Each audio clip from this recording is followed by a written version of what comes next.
Nova de Lisboa and the National Quincentennial Committee of the Republic of the Philippines.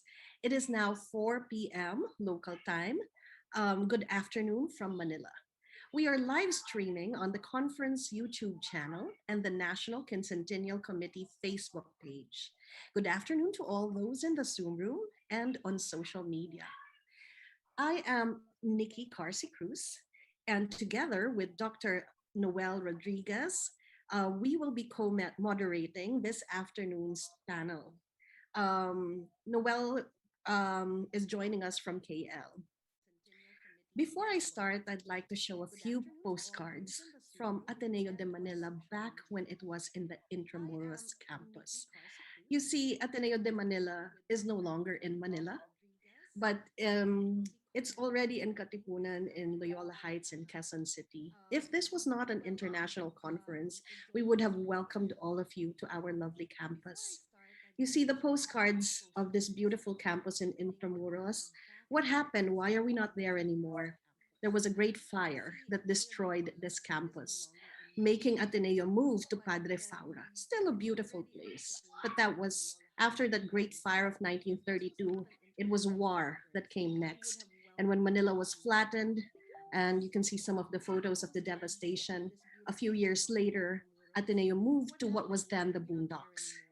The boondocks you see in this picture of wide open fields in the middle of nowhere is the current location of our campus now.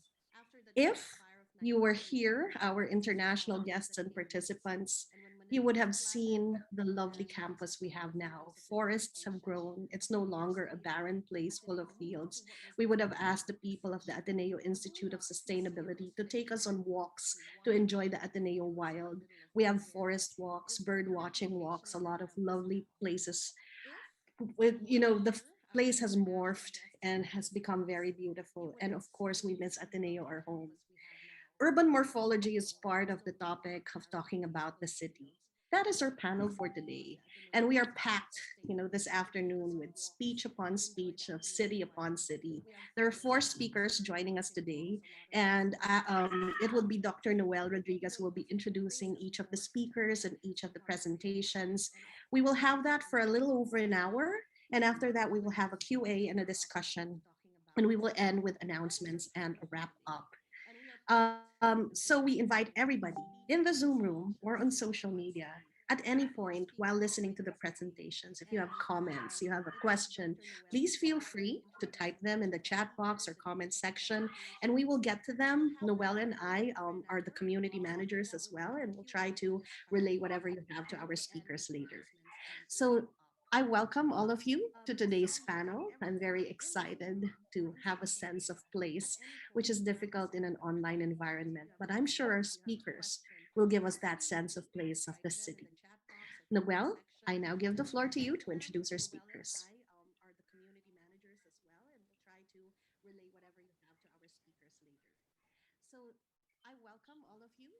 Good afternoon to all. Our first speaker is Danilo M. Hirona.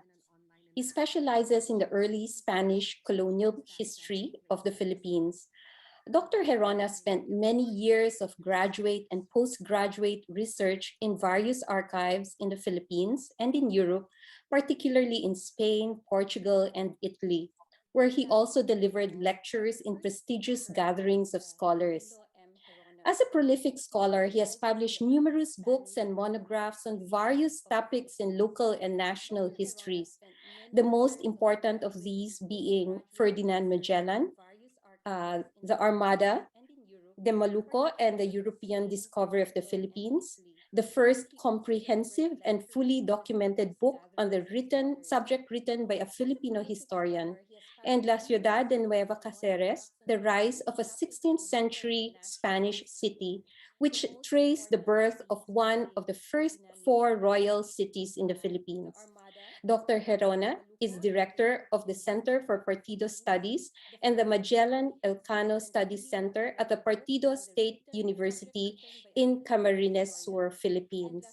Known for all his talks on Ferdinand Magellan, Dr. Hirona is now speaking on a different topic, But likewise, because of his book on La Ciudad de Nueva Cáceres, he is now speaking on Fortresses of an Empire, the Four Royal Cities in 16th Century Philippines. Ladies and gentlemen, Danilo M. Hirona. Dr. Hirona is now speaking on a different topic, Thank you very much, but Noel, for that likewise, because of his gracious book on La introduction. Ciudad de Nueva Cáceres, Let he is me now now start speaking on sharing with the Fortresses of an Empire, the slides. Four Royal Cities in 16th Century Philippines. Ladies and gentlemen, Danilo M. Hirona. Okay. Um,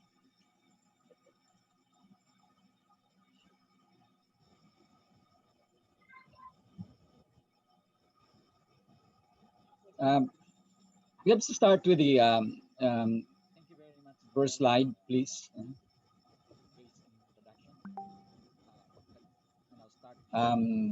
This is the map of sorry, it's a rough. Have to go back. Okay. This 1663 map just to show you the idea of the divisions of the cities in the Philippines.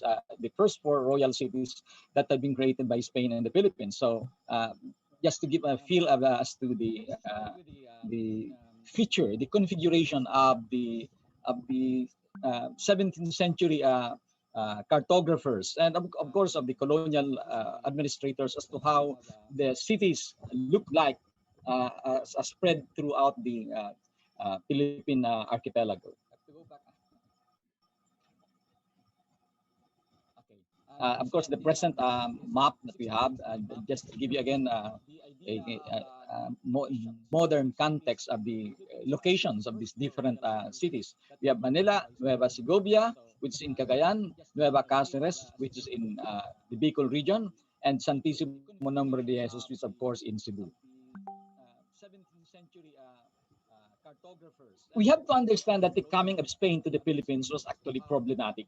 As early as 1559, the Viceroy of Mexico was already contemplating of sending a definitive expedition to the Philippines.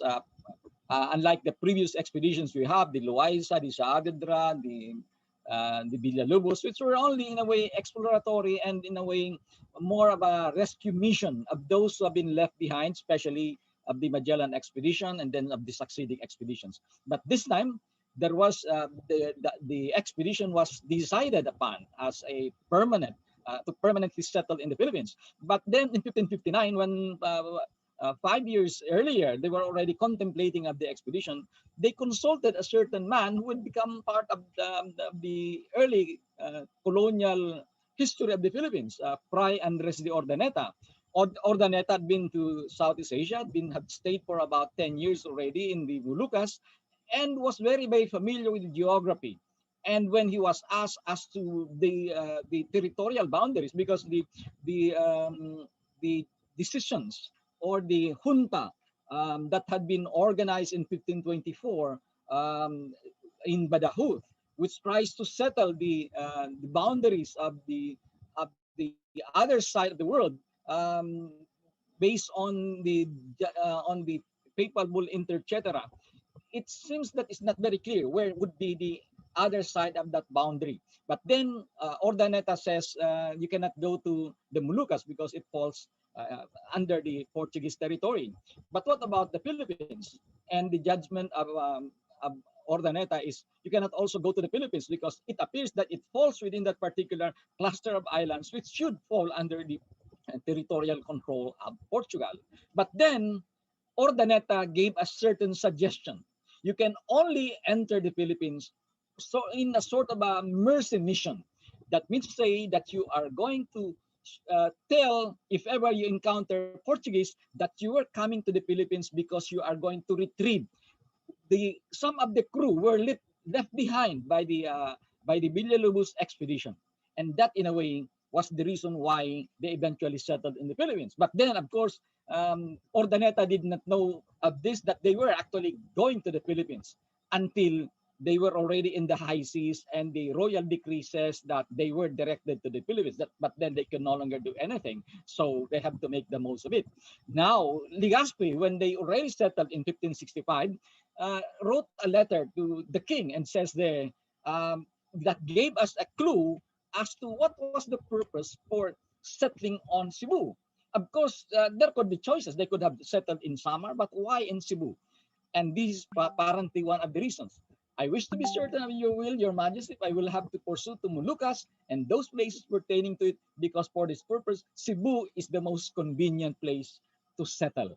Therefore, this is one of the reasons why they eventually decided to settle in Cebu, because of its proximity to Moluccas. Apparently, they were looking for an opportune time to reclaim the territory, the clusters of islands, and eventually probably Moluccas. And that's the reason why they decided to stay there. The other is, if ever they plan to go to China, the best place to start with that project is to go to Manila. But then there are actually general considerations for the choice of location of Spanish settlements. Contrary to popular belief that the rise of a certain settlement is only a matter of arbitrary decision of the conquistador or the colonial official assigned in that particular territory, or who led that particular conquering expedition, apparently there is some truth in that. Of course, there is a certain kind of arbitrariness, a certain choice of the uh, colonial officials to look to find a place where they can settle.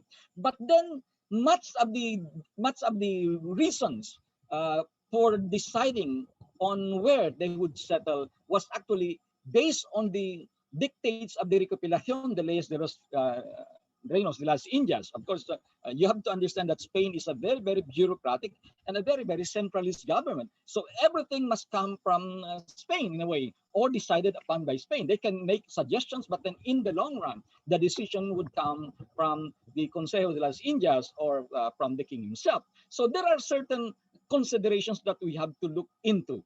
First, the strategic, these settlements would serve as strategic basis for conquering and evangelizing work in this particular districts that they would establish their settlement. Take, for example, in the case of the Visayan, we have the Cebu, Bicol, we have Nueva Cáceres, the Tagalog region, you have, of course, Manila, and the Ilocos region in the Ilocano, the ethno-linguistic group, the Ilocanos would have the Nueva Segovia in Cagayan. So eventually, one of the considerations there was the ethno-linguistic districts that they are going to settle with. And apparently, it would be used as a conquering base and evangelizing base in this particular ethno-linguistic districts. And that's precisely the reason why this was followed up in 1594 when a royal decree assigned the religious orders to respected ethno-linguistic districts, so that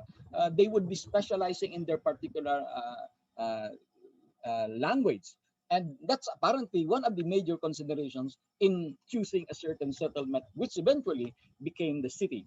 The other is the geographic symmetry, or the equidistance from one asiento or one settlement. The documents would sometimes call the settlement as asiento, or sometimes they call it poblacion. But and of course, a more legalistic and a more you might say appropriate term they use would be a villa.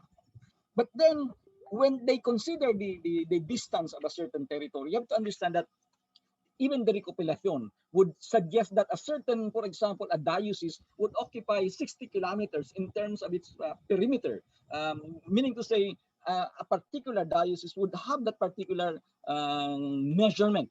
And so if you look at the four dioceses, you will see that it's very, very symmetrical in terms of its location. So the diocese of Manila, the diocese of Cebu, the diocese of Segovia, the diocese of Nueva Cáceres. If you look at the Philippine map, they are actually scattered in a more symmetrical order. And that's the reason why it was also another consideration. Then the other consideration is proximity to the sea and navigable rivers. If you look at all the cities, you will notice that all of them have rivers and they are very, very close to the sea. And so we have, for example, Butuanon in Cebu, we have Pasig in Manila, we have the Bicol River in Nueva Cáceres, and the Cagayan River in Nueva Segovia. So another requirement is it must be close to the sea so that the ships can, of course, back in that particular area, and then rivers, navigating rivers, so that the people in the city could go to the hinterland by way of the rivers that they have. And apparently, a part of the conquering and evangelizing project is the accessibility of the villages in the hinterland by way of the river, from where, of course, the main settlement of the Spanish community would be located. The other is, of course, is the control of abundant resources in a particular district. So they would create a certain population where they can control the flow, the traffic of goods and people in a particular locality. Take, for example, in Cebu, one of the early reports of the resources available there was, of course, the cotton, and they took great interest there. And even in the later part, when Cebu eventually regained its status as a city in the 1590s, the major export of Cebu for the galleons that coming from Cebu, not from Manila, but Cebu, because Cebu eventually gained independence in the galleon trade to a certain degree. We're exporting cotton, one of the products that that Cebu is famous for. And Nueva Cáceres, if you look at the map of Nueva Cáceres, it's not a very appropriate place to establish a city. But then the reason why the Spaniards eventually created, established, or chose the Nueva Cáceres, or that place they eventually called Nueva Cáceres, because it controls the traffic of two important resources. One is gold from Paracale, and the other one is palay from Albay, the so-called Central Bicol district. And all these things pass through the Bicol River, and that is the most strategic place to control these goods and resources, and that's by way of establishing Nueva Cáceres in that area. The others, of course, these are, for example, just to give you an idea of the of the map. This is Nueva Cáceres, and just to show you the river, we have. So this is San Miguel Bay, and it goes, the Bicol River goes here. And if you follow the Bicol River, you'll go to the other side of the Bicol Peninsula. And then we have here Manila. Of course, there is the Pasig River. And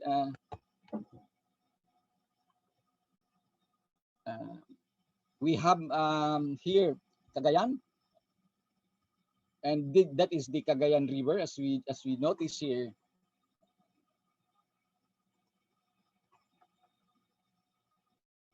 This is the river. And then, of course, when you go to this Cebu, you have another, the river is, it shows there the Butuanan River. That again tells us the importance of the river in the rise of the cities. So anyway, so here is the river. Here is the Cagayan River that goes into the hinterlands of the Cagayan province.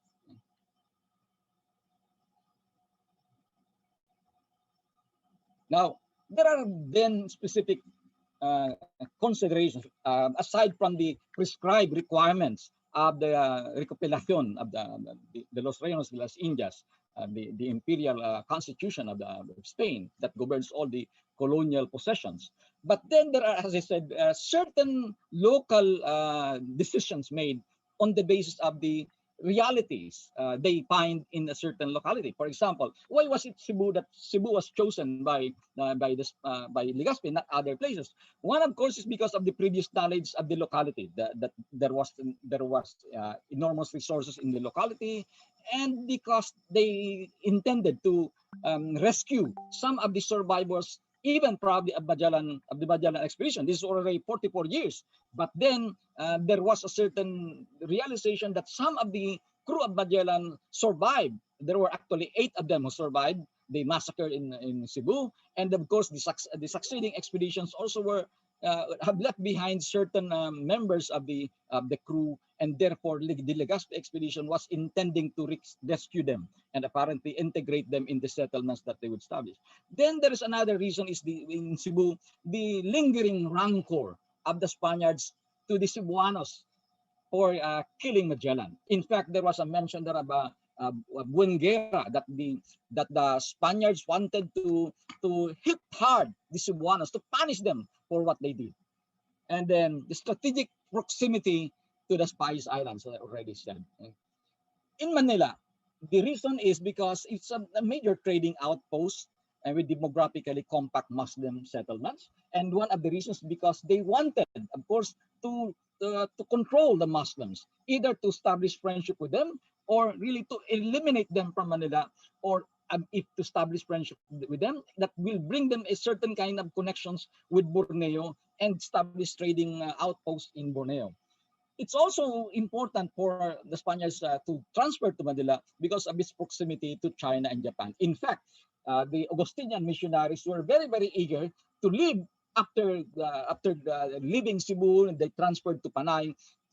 Father Herrera was actually advising that they should proceed to Manila, apparently because they have in mind of going to China and Japan, and that's of course eventually agreed upon by even by the succeeding missionary orders. The Franciscans and the Jesuits were also very, very eager and apparently suggested to the succeeding governor generals to really consider going to China, and Manila would be the best jump point for that. But then later on, they realized that there would be another important settlements upon which it would be most convenient to travel to China, and that was Nueva Segovia. In fact, the document of Governor Gonzalo de Peñalosa, in fact, described Nueva Segovia as the frontera de China. Frontera could mean two things. Either it's a border or it's a custom house, meaning to say a clearinghouse of people who are going to depart to another territory. And they realized that this is the best place for the Spaniards to establish that kind of a sort of a checkpoint for people who would be living. In fact, in the document, Peñalosa even mentioned of the Franciscans as early as 1580, when the Franciscans have just arrived 2 years earlier. They came here in 1578. And he mentioned of a certain Franciscan custodian who actually left the Philippines and proceeded to China and decided to stay in China, in Macau in particular, because he was Portuguese. And they were saying that it's very, very easy to travel to China from Nueva Segovia because it only took them 3 days and they would already be in China. So that's another. That, of course, the other important city would be Nueva Cáceres. And one of the major considerations for Nueva Cáceres is because it was a transit point. You have to understand that, as you will see before I end my discussion. If you look at the map, you will notice that that this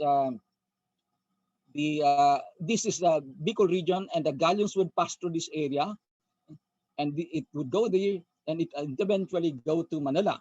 But when you have to understand that sometimes during the so-called brisas, as the navigators would call it, during the contrary winds, when it's no longer favorable to travel towards the northern part, to proceed in a northern direction, they would eventually settle here in this particular part, in the southern part of Luzon, in Sorsogon. And in fact, the first Archbishop of Manila, together with the first Jesuits, had to walk from Magallanes, Sorsogon, all the way to Manila because the galleons could no longer proceed to Manila. And so they have to stay here. And that's the reason why they realized Naga is important, because it becomes a transit point of people who were stranded in the Bicol region and could no longer proceed to Manila, and there would have a hospitable place for them to stay. So that's one reason. The other reason is because here, the galleon, if ever, most galleons would always pass through this particular area in San Bernardino Strait. In fact, the Bicol region is the gateway of all the galleons. All galleons pass through this area. Either you go to San Bernardino or you go to Catanduanes. If ever you are not able to see Mayon volcano, especially at night, you have to go to Catanduanes. You would be able, you will miss the San Bernardino Strait, and you will travel all the way to the northern part of Luzon. And again, imagine that they're traveling for 4 or 5 months from Acapulco, and you will add another month. It would be a cumbersome journey for them. So if you travel from here, if you pass to San Bernardino, it would only take you a week and you're already in Manila. That's the reason why Naga or Nueva Cáceres is important for the Spanish colonizers to establish their settlement. See, this is the route of the galleon. Just to give you an idea, but finally, few more points. You have to understand that the creation of a city is not like what we have always thought, that suddenly somebody says, okay, let's make a city, and so it's a city. No, no, no. So as I said, it's very bureaucratic, and it has to be approved. It took some time before a certain villa is converted into a city. Take, for example, the case of Cebu. Cebu was actually established as a settlement, as a villa in 1565, but it only was conferred the official title of a city in 1594. Imagine, 1594. And it took them about 29 years after its creation as a Spanish settlement, 29 years and some several years after. In fact, it was created a city, formally conferred the status of a city in May 27, yes, 1827, when Cebu was established as a settlement in May 27, 1565. It was created formally a city in May 27, 1594. But remember, Magellan was killed in, sorry, not May, April 27, 1565, April 27, 1594, and Magellan was killed in April 1520, April 27, 1521. So all April 27, major developments in Cebu. Nueva Cáceres, it was created a villa in 1575, but it was only made a city around 1586. I say circa because we do not have an official document here. Manila was created 1571, but it was officially conferred the status of a city only by royal decree in 1574. Nueva Segovia was created as city villa in 1582, but we don't know when it was officially conferred the status of a city. Here are some of the documents, just to give you an idea how the documents here, the official documents conferring Manila the official status as a city. It says that is in this document. That is the first time that we have this title of us Insigne e Siempre Leal Ciudad de Manila. That's given. Manila was given a mellifluous title by this official decree in June 21, 1574, and also given another title, La Ciudad de Manila de Nuevo Reino de Castilla. Nueva Segovia was also granted a certain kind of a title. This time, not necessarily, it was called a ciudad. It says here, Ciudad de Segovia, but of course, to become a full-fledged city, it has to be conferred a status by the King of Spain. Cebu was given a title of a city only in 1594. So even created as a city, as a pueblo in 1565, but it was only made a city in 1594. Finally, there is the map of Cebu. This is this is taken from the Archivo de los Padres Agostinos de Filipinas in Valladolid. Just to give you an idea how Cebu rose from a very, very insignificant Spanish population to a major Spanish city. You have to remember that the Spaniards abandoned Cebu in 1569 because they escaped the wrath of the Portuguese. So they went to Panay, eventually to Manila, but then they eventually returned in 1580 when the Moluccas fell already under the control of the Spaniards. Thank you very much.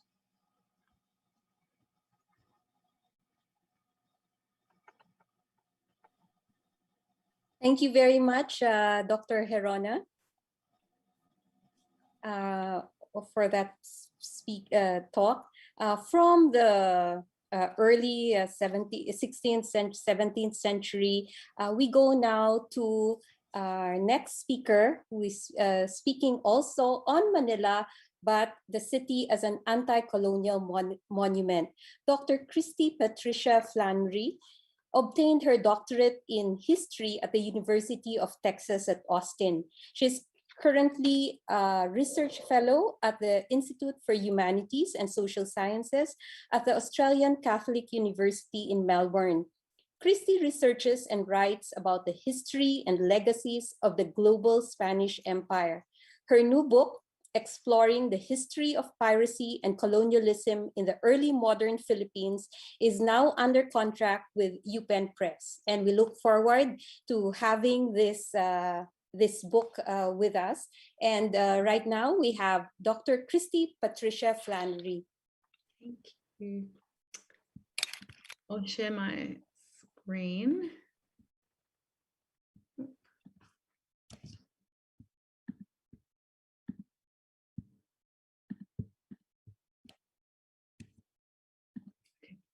try that again. Hello. Well, I'll just move this up.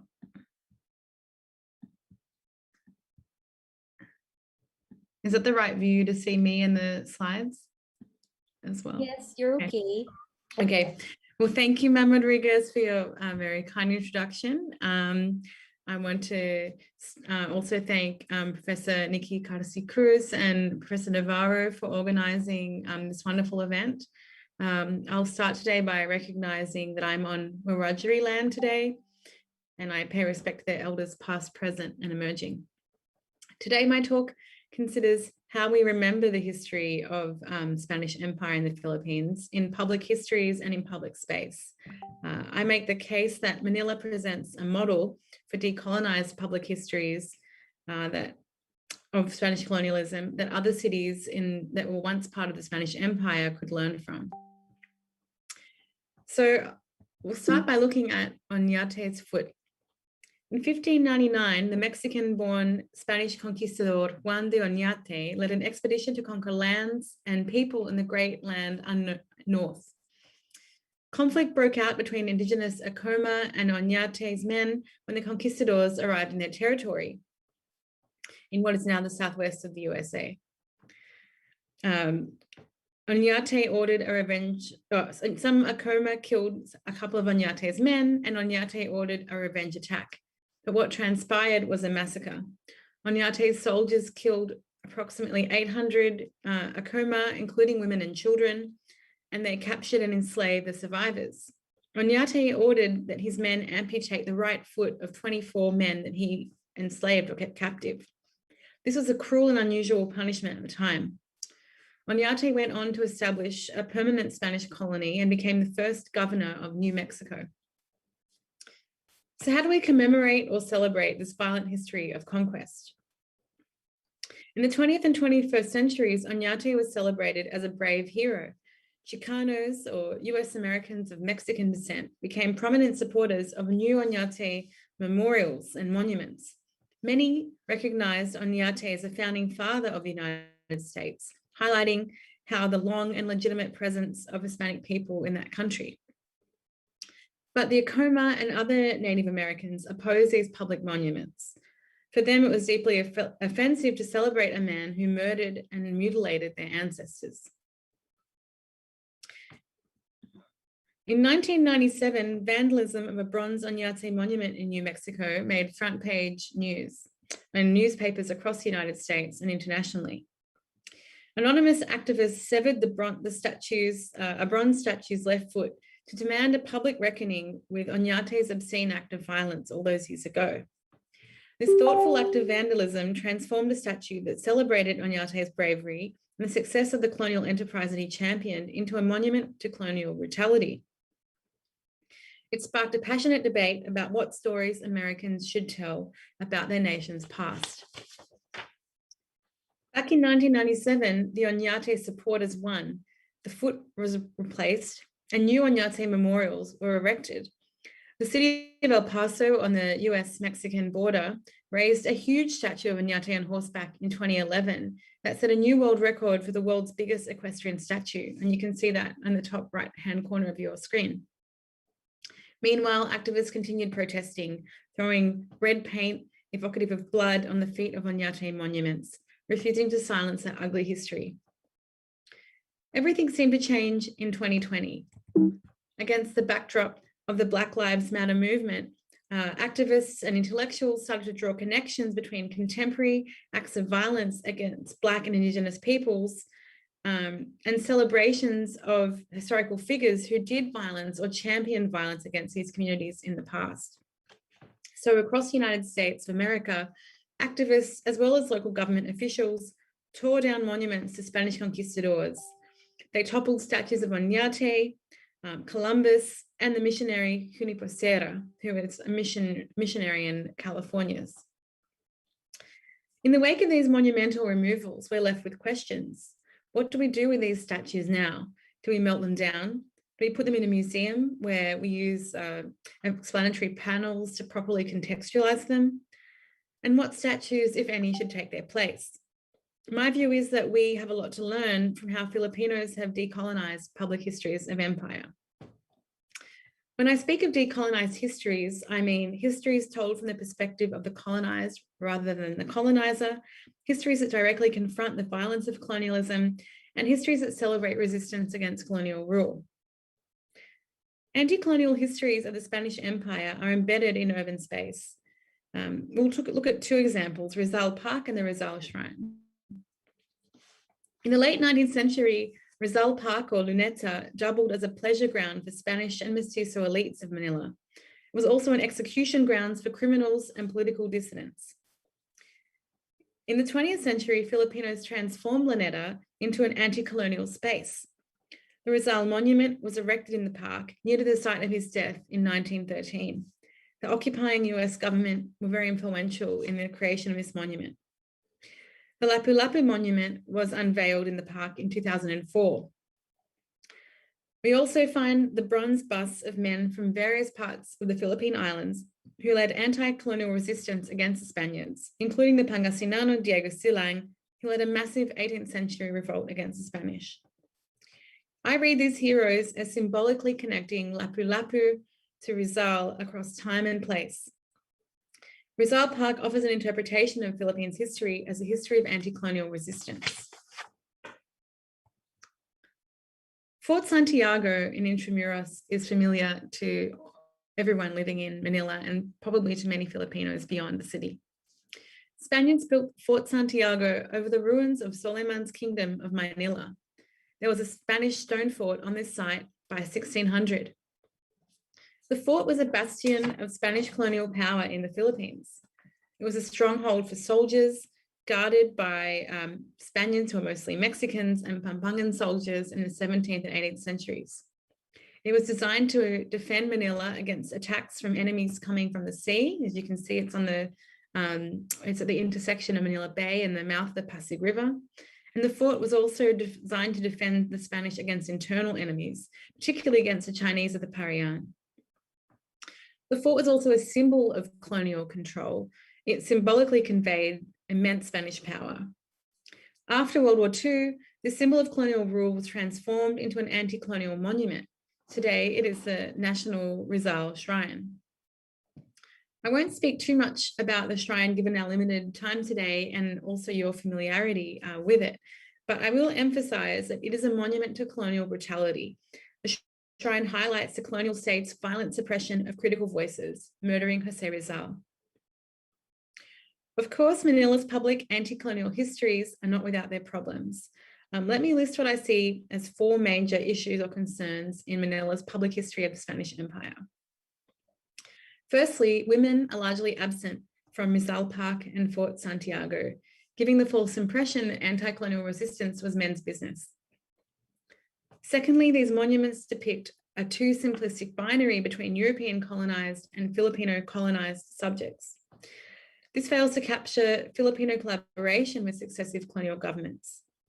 Neither Rizal Park nor Fort Santiago mention the thousands of Tagalog and Pampangan soldiers who fought with the Spanish to defend Manila against foreign enemies like the Chinese pirate Limahong or the homegrown rebels who rose up in rebellion against empire. There's no recognition of the hundreds of Pampangan and Tagalog soldiers who died on the very grounds of the fort and Luneta, defending Spanish sovereignty in the Philippines when the British invaded in 1762. Expunging histories that complicate the romantic story that all Filipinos were everywhere fighting against the Spanish denies the public a richer understanding of Filipino agency in history and the real dynamics of colonial rule. A third concern is that Rizal Park and the Rizal Shrine at Fort Santiago refrain from reckoning with US empire. In part, this reflects US influence on the creation of these monuments, and I'm happy to talk a little more about this in the Q&A. Fourthly and finally, there's a general reluctance to engage with post-1900 history or the history of the Philippines as an independent nation. This erases the contested nature of post-colonial governments in the Philippines. There's no mention of martial law and its victims, or of the victims of armed conflict between the state and indigenous communities, for example, in Mindanao, Maguindanao. These are images of the Rizal Shrine.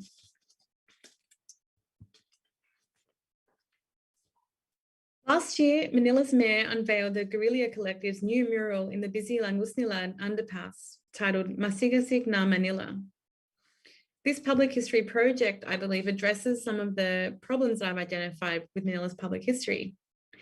I love this painting. It depicts Manila's history dating back 500 years in guerrilla's signature comic book style. The mural evokes or pays homage to Botong Francisco's historical murals, and it also recalls the historical anti-colonial works of the Mexican muralists, Diego Rivera, Orozco, and Siqueiros. Guerrilla's mural depicts the violent Spanish invasion of Manila in 1571. On the right-hand side, the peaceful and prosperous kingdom ruled by Raja Suleiman is engulfed in flames as Spaniards in heavy armor and armed to the teeth swarm off tall ships and onto the beach. We see a Catholic friar raising a crucifix above his head, blessing their holy war against Manila's Muslims. In the foreground, brave land defenders valiantly attempt to protect their territory and kin from invaders. The mural traces resistance against colonial rule through to the late 19th century. Guerrilla's mural pushes deeper into the 20th century history. The artwork suggests continuity between anti-colonial resistance in the Spanish period and resistance against martial law.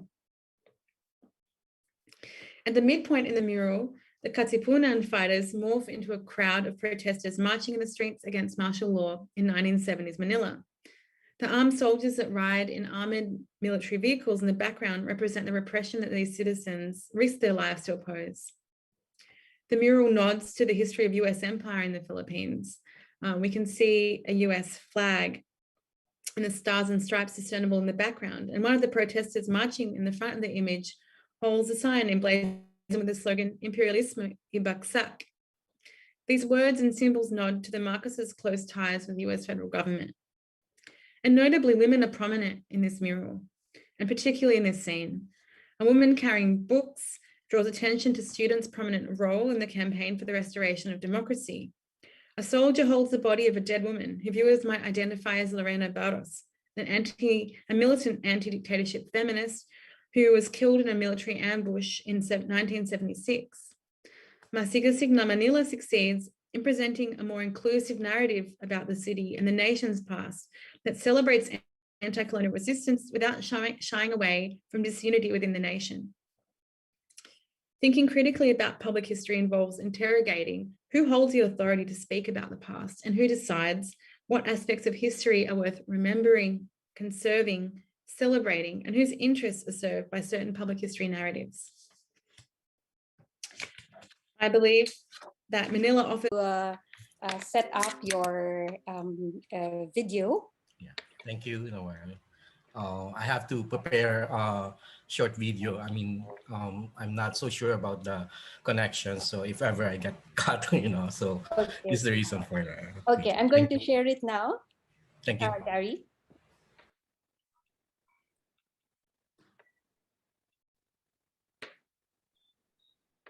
I want to know how sounds produced in Manila tells us something about life then, and how these sonic terms of fashion, frame, and flesh out our world, our surrounding, and our very existence. I'm dispirited that sometimes that we seem to have no words for certain phenomena like storm surges, and we must rely on the English equivalent. Completely oblivious that some people could not understand or could misinterpret the whole thing completely at such a high cost of their lives. This is exactly what happened during the Super Typhoon Yolanda that laid waste to the Visayas group of islands in 2013. Pag-asa warned the public of the possibility of storm surges, but it so happened that a lot of people did not understand the impact of surges or what exactly these are. Eventually, the Commission ng Wikang Filipino suggested to the view that they can use the word daluyo, a bit but not totally unfamiliar to a lot of Tagalog speakers, especially in the National Capital Region. The reason for familiarity with this word comes from one of the cities in Metro Manila, Mandaluyong City. And for Tagalog speakers, the prefix ma indicates an abundance or provision. Hence, the name Mandaluyong can easily be understood as a place where the current of Pasig River is strong or where the river flows profusely, almost inundating its bank. There are a lot of Tagalog words, no, unfamiliar for its indigenous speakers because the place has changed dramatically over the years and that our way of life has been altered extremely to the point that we cannot anymore recall or identify our place in it, our relationship with our very place. Very few Tagalog speakers nowadays would even know that the etymology of Tagalog comes from Taga-Ilog, or that Caloocan City is really Loo or Bay, or that Quiapo is a water lettuce. So it's probably abundant in that area at that time.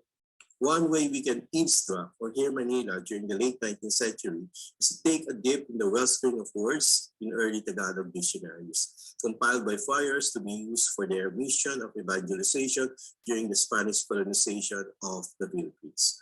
Most of these dictionaries provide description of Tagalog material culture and concepts. One of the first Tagalog dictionaries was compiled by Pedro de San Buenaventura, which later formed the Vocabulario Tagalog of Francisco de San Antonio, a Franciscan who was originally from Spain and became a missionary in the Philippines in 1606. Anton Posma, who edited and republished this San Antonio's dictionary in 2000, noted that a lot of entries in this dictionary form the latter dictionaries. It has a rich vocabulary on flora, fauna, topographical features, and physical mapping of the indigenous world of the Tagalogs of the Laguna Lake region. One that owed its existence to San Antonio's work is Vocabulario de la Lengua Tagala of Juan Jose de Niceda and Pedro de Sanlúcar.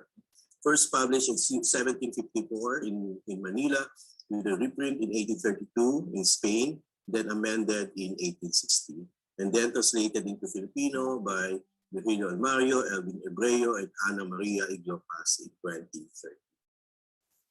Lumbera used Niceda and Sanlúcar's dictionary to trace the evolution of Tagalog modern poetry from folk poems collated and transcribed in this dictionary. These poems are highly metaphoric, and so the dictionary also provides a wide range of semantic meanings from some of its entries, no? From the everyday to the profound. An example of Tanaga under the entry of Lunday or a boat in Vocabulario goes like this. Lunday kung aanod-anod, pinihaw ng balaklaot, kaya lamang napanulot ng humihit yaring timog. It is said that this poem is an indication of the poet's growing consciousness as an individual expressing a personal reaction to a situation rather than putting across an observation about man or life in general. And the metaphor or everyday object used, a boat called Lunday, in this case, is a perfect vehicle by which such emotion or feelings are depicted. In modern poetry, when a thing or object captures perfectly the emotion conveyed, this is called objective correlative. So as the boat is tossed by waves and adrift in the sea, a feeling of being lost is also demonstrated. And the fisher folk would unlikely be a stranger to this experience. But the poem ends with the boat being able to set its course with the help of the southern winds, completing the whole poetic moment, from being lost to finding one's way. Albeit with the help of the winds. Indeed, such poetic moment may not necessarily be a profound view about life in general, and Lumbera is right that this could be just an expression of a particular feeling at that moment, but this poetic moment will be repeated in different forms and in different ways in other Tanaga. In fact, most Tanaga, and then the latter, the poems of missionary priests themselves, would echo this theme of getting lost and being found, leveling the field, and the irony of expectations. With the preponderance of similar themes of Tanaga collectively, they can be read as philosophical outlook about humanity's place in cosmos, with nature, animals, and then things viewed with what Jane Bennett calls vitality, or lively powers of material formation. Or for Nori Newmark, in her book, Voice Tracks, these are things that have voices calling and speaking to us. If we see the growing consciousness of the poet's voice as an individual in these poems, we need to understand that we are reading these poems with modernist sensibility, where the only voice heard is the voice of the persona or the poet. And the world is said to be at his disposal or held as a mirror of his consciousness. Obviously, we want to disprove that early Tagalog communities were backward and instead are as enlightened and sensitive as modern people now. There is nothing wrong with this argument, only that it is incomplete. And this is where the works of Bennett and Newmark come into my reading. By exposing the instrumentalism inherent in some of Pollard's thinking and argue or insinuate more the connectivity and irreducibility to simple substrate of human and non-human lives. So in this poem, it's not only the persona who is speaking, the boat, the sea, and the wind have voices. And they are telling us a lot of things. The human persona shares with the forces of nature and things in vitality. He feels lost and tormented, just as the storm and the sea waves are raging and violent.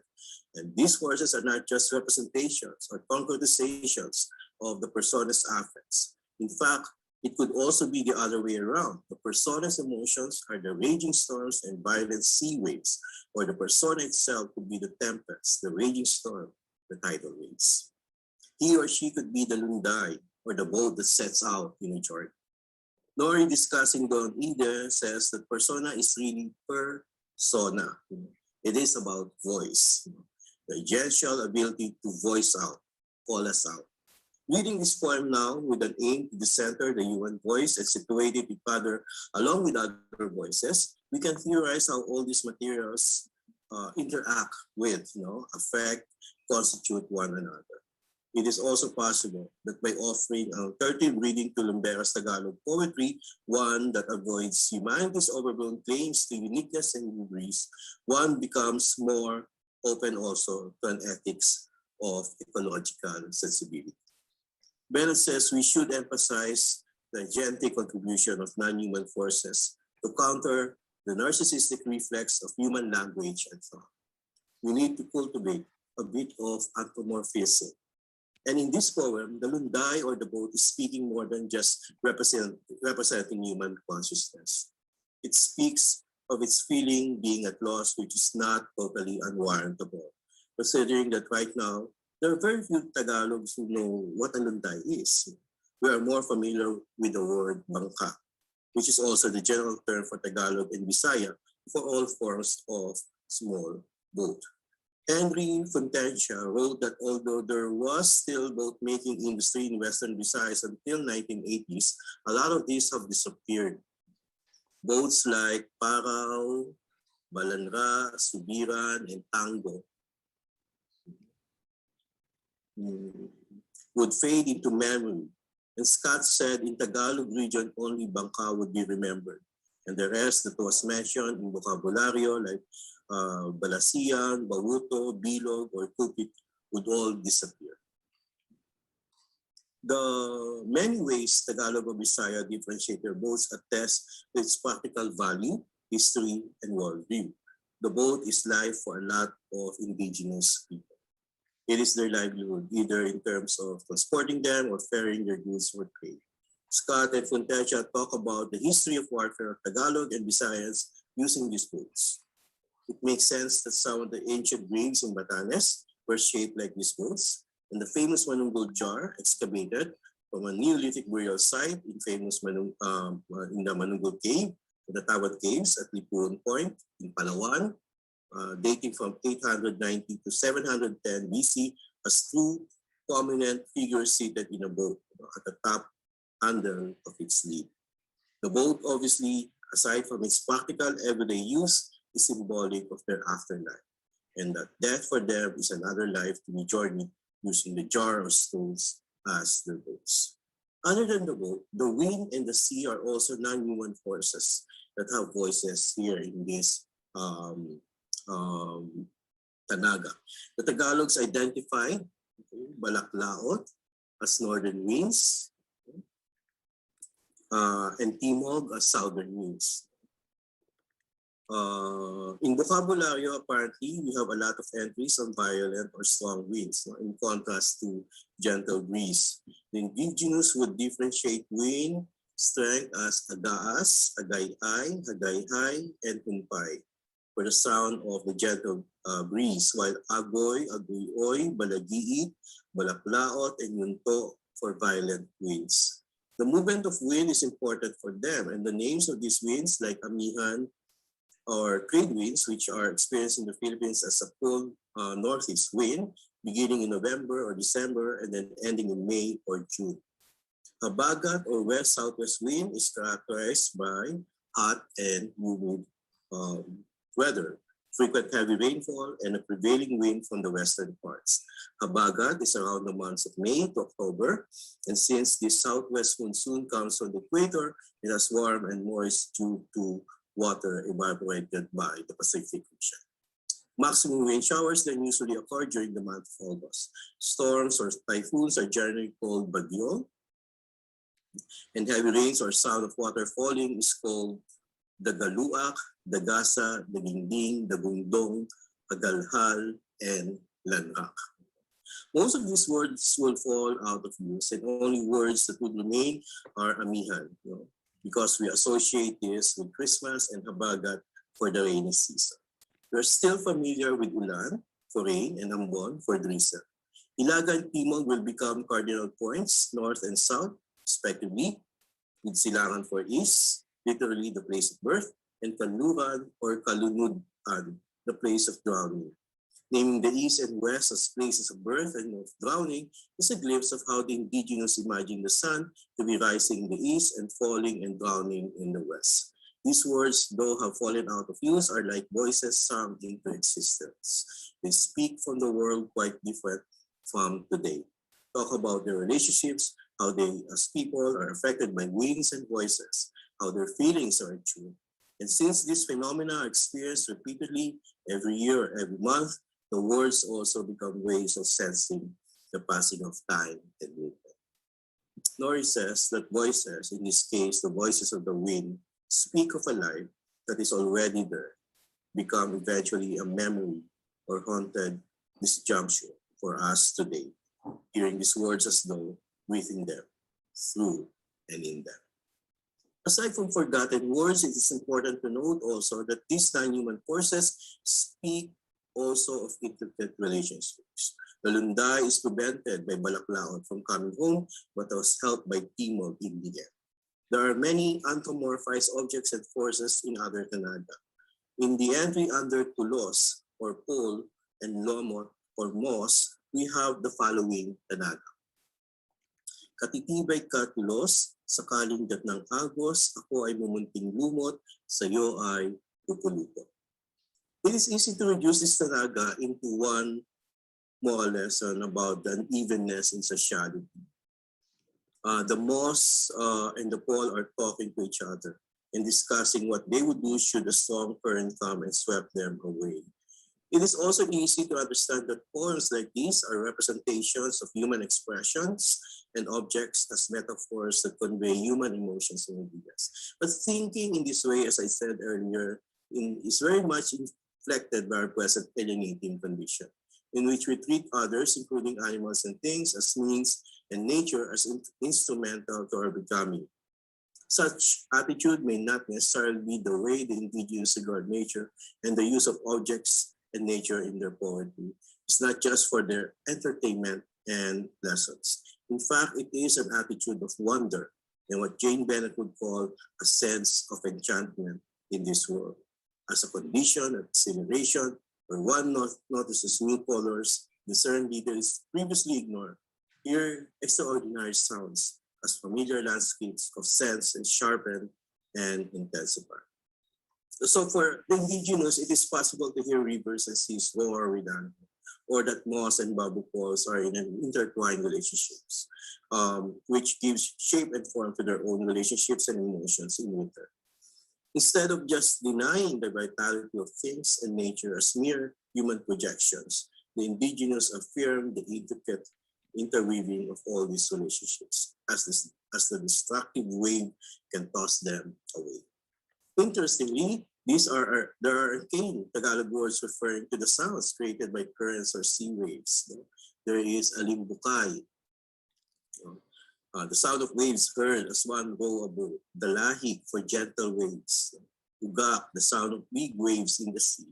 Pagispis, the sound of waves washing the boat, and sagwak is the sound created by waves tossing the boat. So these words were not used in the poems. Their onomatopoeic character, pronunciation, syllables, and phonetics reveal something about their inherent meanings. Uttering alimbukay and pagispis um, make them less noisy than uga and sagwa, which would require opening the mouth to pronounce the ak sound. This brings me to a work of Stephen Field in his study of Kaluli people in Papua New Guinea, where he observes similarly their acute hearing for locational orientation. Whether these are hunting sounds or mundane ones, such as walking along forest trails or attending to the details of the surrounding bush from inside a village longhouse. Early Tagalog communities needed also to discern the sound of waves and winds to learn how to attune themselves with their surroundings, because this is exactly how they perceive things, make sense of what they hear and feel, orient themselves. Northern winds they call balaklao to prevent them from reaching their home, and so they are naturally at loss. But once the southern winds, timog, timog blue, they regain their bearing. Let me end with, an ethics of silence. Early on, I talk about the pandemic and confronting silences, either nostalgically as the lockdown reminds me of the idyllic life in the province outside Manila, or horrifically as our government is hell-bent on silencing its critics through red tagging and the drug war. As of this writing, we are on our year one of our lockdown, and with the current surge of COVID-19 cases, rising mortality rate, and no news of or slow vaccination rollout, silence creeps with every windswept and darkness looming in horizon. These silences have prompted and haunted my work, leading me to eavesdrop, so to speak, on how Manila sounded before 19th century. I return to Nori's work where she ruminates also on silence. And she says that silence is not absence, but the beginning of listening. In all the artworks, images, and objects that she encountered, she was also teaching herself to listen to a present absence or absent presence. And that somehow this would evoke a sense of the companionable and ethical connections and open possibilities of new ways of engaging the world through its voices. Likewise, what I try to do here is not just to be nostalgic and attempt to revive the arcane Tagalog words, but to initiate this reading that is attentive to the voices of things and forces of nature, hoping that we begin to understand and imbibe eventually the sense of humility and sensibility of the indigenous about their shared temporal existence with nature. They know all too well and accepted how fragile and brief moments are, that with the coming storm, the sea will come eventually soon. As night falls, morning breaks the following day. As the wind blows their sails and they get lost, they will eventually find their bearing. These may all seem banal to us now and may lead to a sense of fatalism, a sort of blind acceptance of everything that is happening to us, whether good or bad. But if there's anything to learn from this situation, is that this virus is without its irony. The invisible and inaudible virus has shown or amplified our irrationality, and that nobody is invincible. Arundhati Roy says that this virus has made the mighty kneel and brought the world to a halt. What does it mean to be sensitive at this time of crisis? For me, the sensitivity comes not only from a keen observation of the everyday life, but also to our ability to step back, reflect, and connect the small things to the bigger picture, and be able to admit that the chaos or senselessness we are in right now is the creation of all the past neglects and the constant turning of our destinies. Thank you.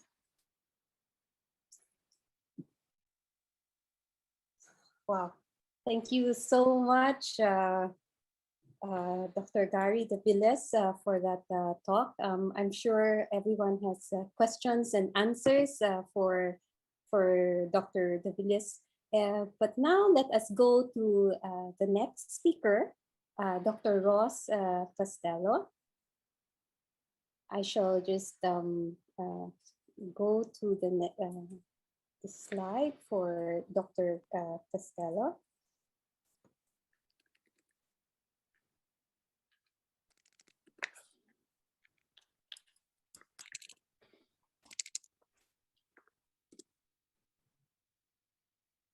Okay, Dr. Ross Costello is an assistant professor in the UP Department of History.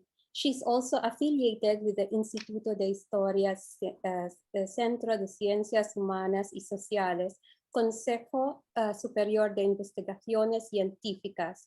She obtained her doctorado en Historia Contemporánea 2021, Mención Internacional, and Master Interuniversitario en Historia Contemporánea 2015 degrees in the Universidad Complutense de Madrid with her research, public works, and the Spanish colonial agenda of sanitation, order, and social control in the late 18th to 19th century Manila.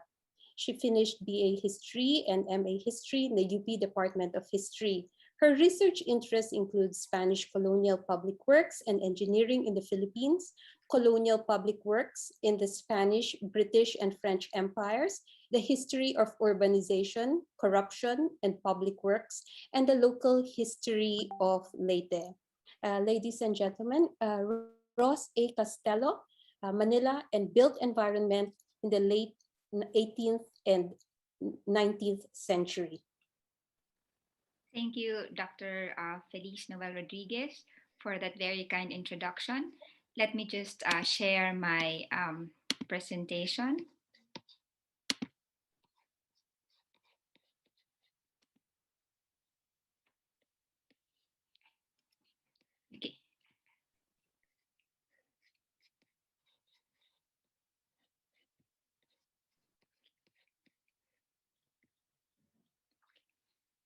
Okay. Okay na ma'am. Yes.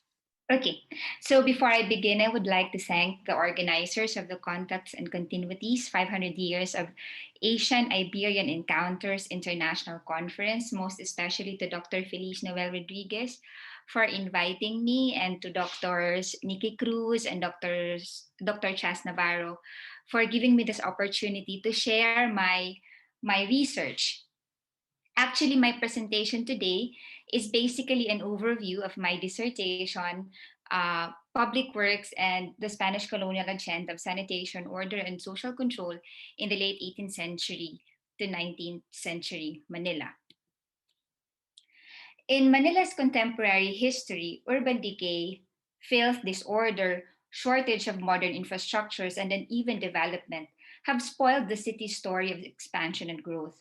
Who could forget the infamous description of a novelist describing Manila as the gates of hell, the most densely populated city on earth, characterized by long-hour traffic jams, suffocating pollution, and chaotic and crowded streets?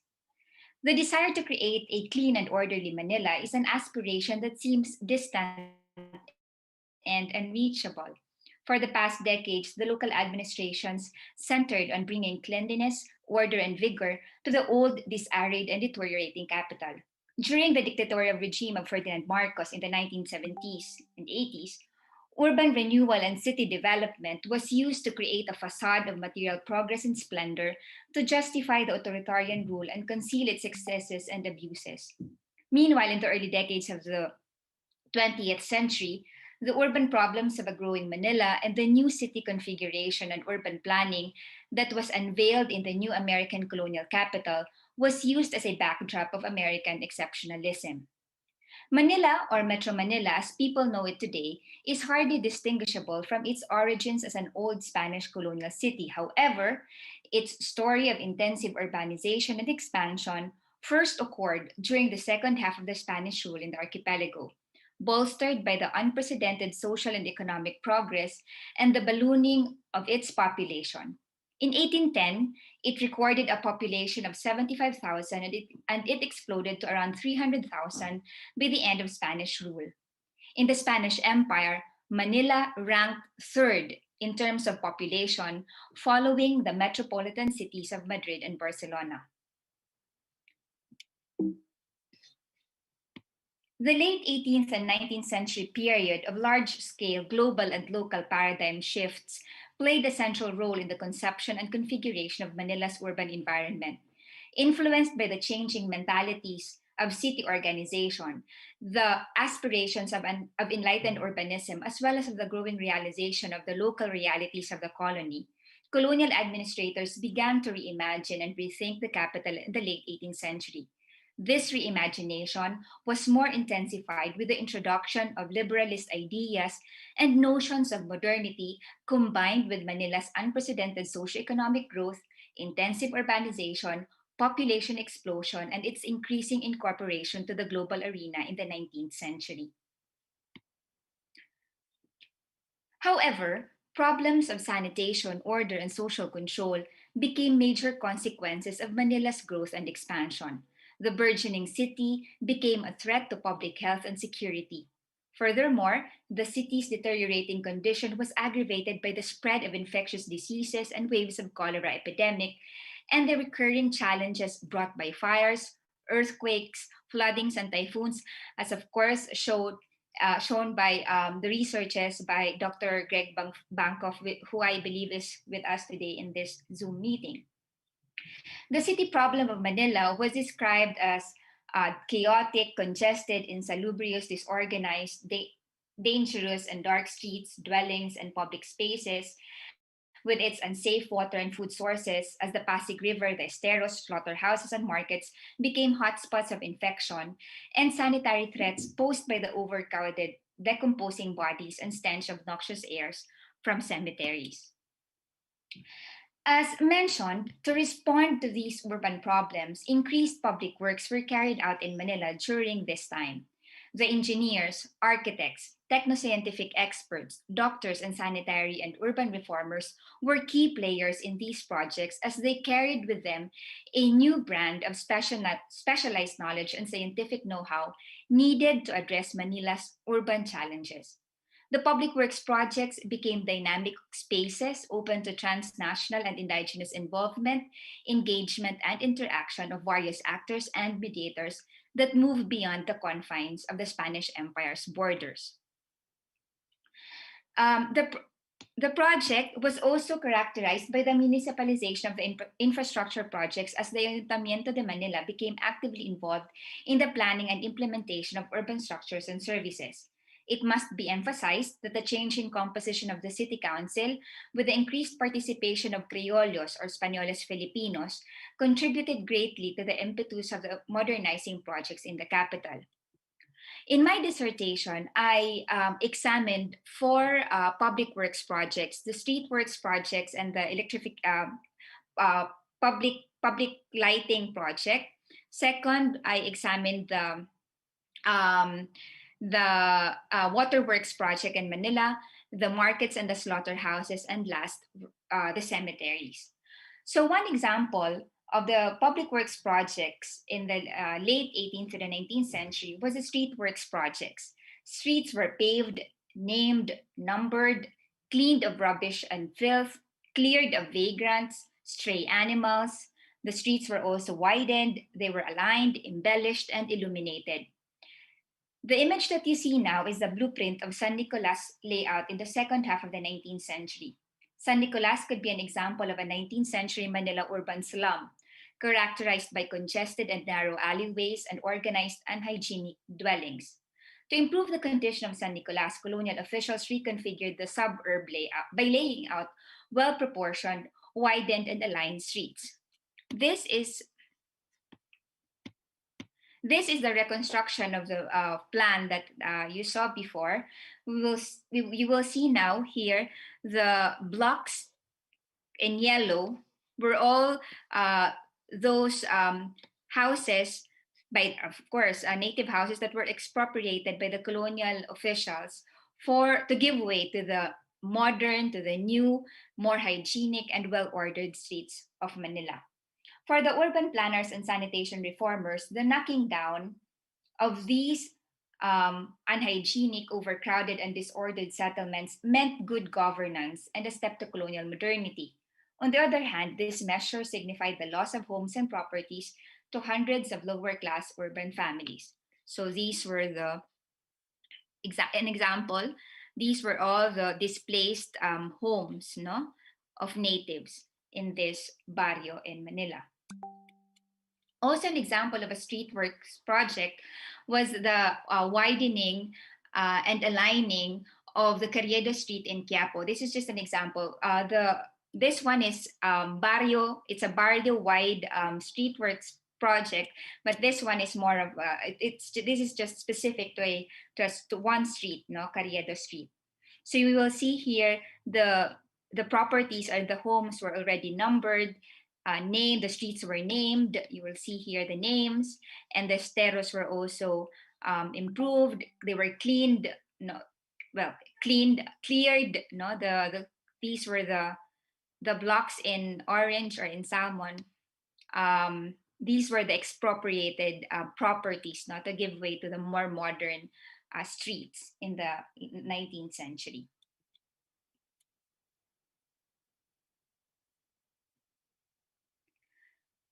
Now, following the idea that a good lamp is the best police, premier access to street lights was given in the late 18th century to the early 19th century, first to Intramuros, the political and religious center, and second to Binondo and its bordering streets in the barrio of San Nicolas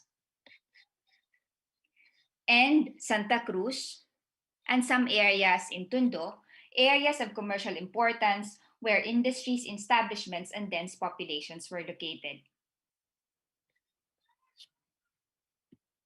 Throughout the 19th century, more streets and suburbs were illuminated with the introduction of gas lights and electric lights. This table shows the number and type of lampposts in the different districts of the city by the end of Spanish rule in the Philippines. You will see here the different suburbs, the different electric lights, from arc lights to incandescent lights to gas lamps, and the total number of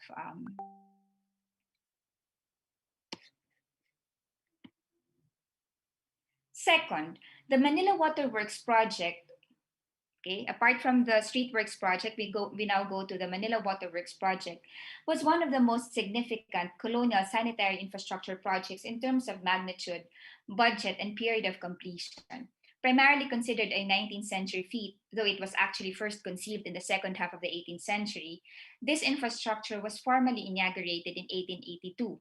Manila was second to Singapore, which inaugurated its first pipe network in 1878. The hydraulic system, you can see here the blueprint, the approved blueprint of the Manila Waterworks project by Genaro Palacios, was intended to provide solutions to a capital that was perennially plagued by cholera epidemics throughout the 19th century and a city that was in dire need of adequate, clean, and safe water. By the 19th century, sanitary and urban reformers, city officials, as well as ordinary inhabitants, all expressed their concern to the deteriorating quality of the Pasig River and the esteros, which were the city's principal sources of water. So you will see here in this blueprint, water was piped from this area of present-day Santolan area of Marikina River, the Marikina River, and then there were uh, pipes that led to the El Deposito, to the water reservoir. And then from this water reservoir, water was then brought to Sampaloc, and from Sampaloc, the principal arteries went through first to the right suburbs, to the right of the Pasig River, and then linked to the suburbs to the left of the Pasig River, including Intramuros, Paco, Malate, and Ermita. After numerous technical and physical studies and reports, piped water reached the different suburbs of the city, as seen in this figure showing the water distribution lines and public fountains. So what I did during using the different archival sources, I was able to locate and reconstruct the different public fountains that were installed in Manila in the right in the suburbs to the right of the Pasig River and to the left. So you can see here, for instance, the faucets were colored. There were faucets with only one valve. There were public fountains with only one faucet in color blue, and then there were also fountains with two faucets and fountains with four. And then what I did was I compared, or I checked the population of Manila in the late 19th century to just see the ratio, no, and the accessibility of water in Manila. So you will see here, for instance, areas with bigger population like Binondo, Tondo, Santa Cruz, no, these were also the areas that had more public uh, water fountains. By the late 19th century, the public water would be piped, no, to individual houses, to private houses. So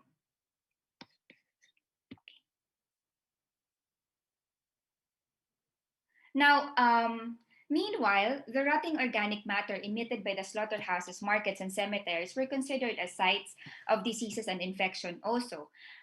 Ideas of public health and hygiene, as well as order and control, were incorporated in the construction, reconstruction, reform of these public works. The slaughterhouses and markets became consciously engineered complex of structures that ensured that the city is supplied with clean and safe provisions, and that there is control in food production, distribution, and provision.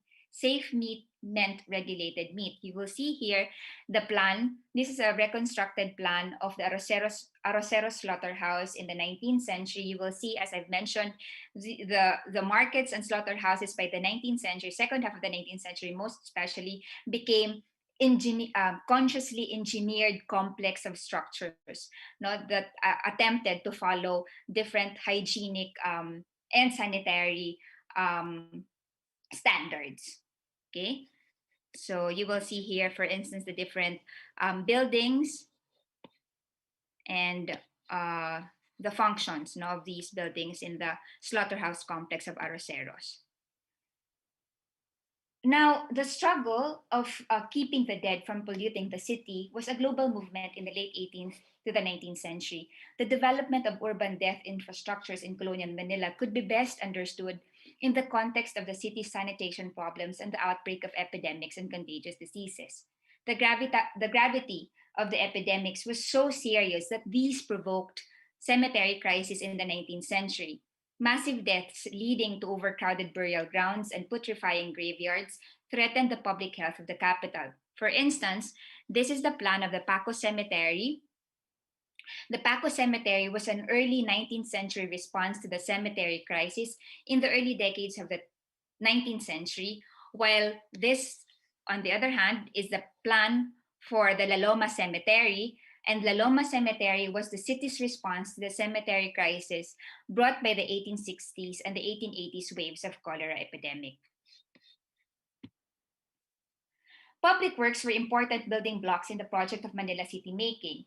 The modernizing and innovative infrastructures played a transformative role in the making, unmaking, and remaking of the capital's urban fabric. These infrastructure works aided in the legibility and governability of the city, leading to the identification of streets, linking of suburbs and communities, and the formation of a new urban layout of the capital. So what I did was, I was able, I did a reconstruction of the different streets per suburb, and then the different names, how they were ordered, no, just to see that, by the late 18th century to the 19th century, we will see the increasing legibility of the colonial capital. So this is, for instance, is the suburb of Binondo, and this is the suburb of Tondo, no, the names of the different streets of the suburb of Tondo. And actually, we will see this in the maps. No, for instance, this is the 1779 map. Compare this to the 1874 map of Manila, you can actually see, no, the increasing legibility. And of course, with that increasing legibility of the city, is the increasing governability also of the colonial capital. Okay. So this also Manila's network of water pipelines shown over the streets and districts of the city of an 1872 map. These areas were also mostly the same illuminated areas of the city.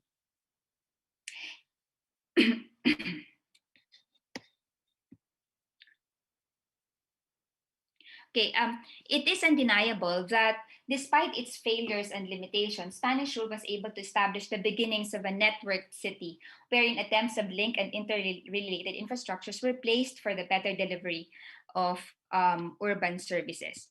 One of the central themes related to the public works construction urban policies in Manila was the uneven development of the city's urban spaces. However, this disparity was no longer between the intramuros vis-a-vis the extramuros divide that once characterized the city in the early Spanish colonial rule. In the previous centuries, the discourse revolved around the stringent colonizer-colonized dichotomies of Manila's spatial and urban layout divide. In my investigation, I tried to demonstrate that a new urban configuration emerged in Manila by the late 18th and 19th century. I argue that in the context of the planning and execution of public works, the city was visualized, planned, and engineered based on the two geographical spaces of the growing urban sprawl. First, the suburbs on the right bank of the river, composed of Binondo, Tondo, Santa Cruz, Quiapo, San Miguel, and Sampaloc.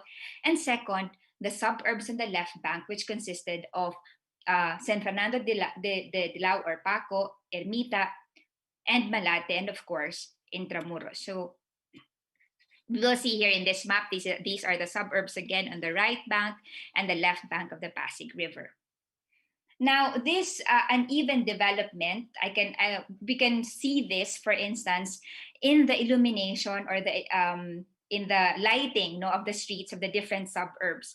What I did, again, using different archival sources, I was able to document and locate the different public lampposts that were installed in the different streets and different arrabales of Manila.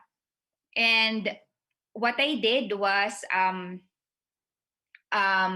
you will see here, for instance, the ratio is the number of lamps per street meters in the suburb. So it was kind of difficult, but I tried to, so just so we can imagine how many lamps per street meter were installed by the colonial administrators by the late 19th century, and what kind of lampposts were installed at that time. So just so you will see, actually the colors in this image would tell us an idea which arrabales or which suburbs were better lighted and which suburbs were poorly lighted. So these ones, the areas that that have lighter shade, these are the better lighted areas, and this area poorly lighted areas.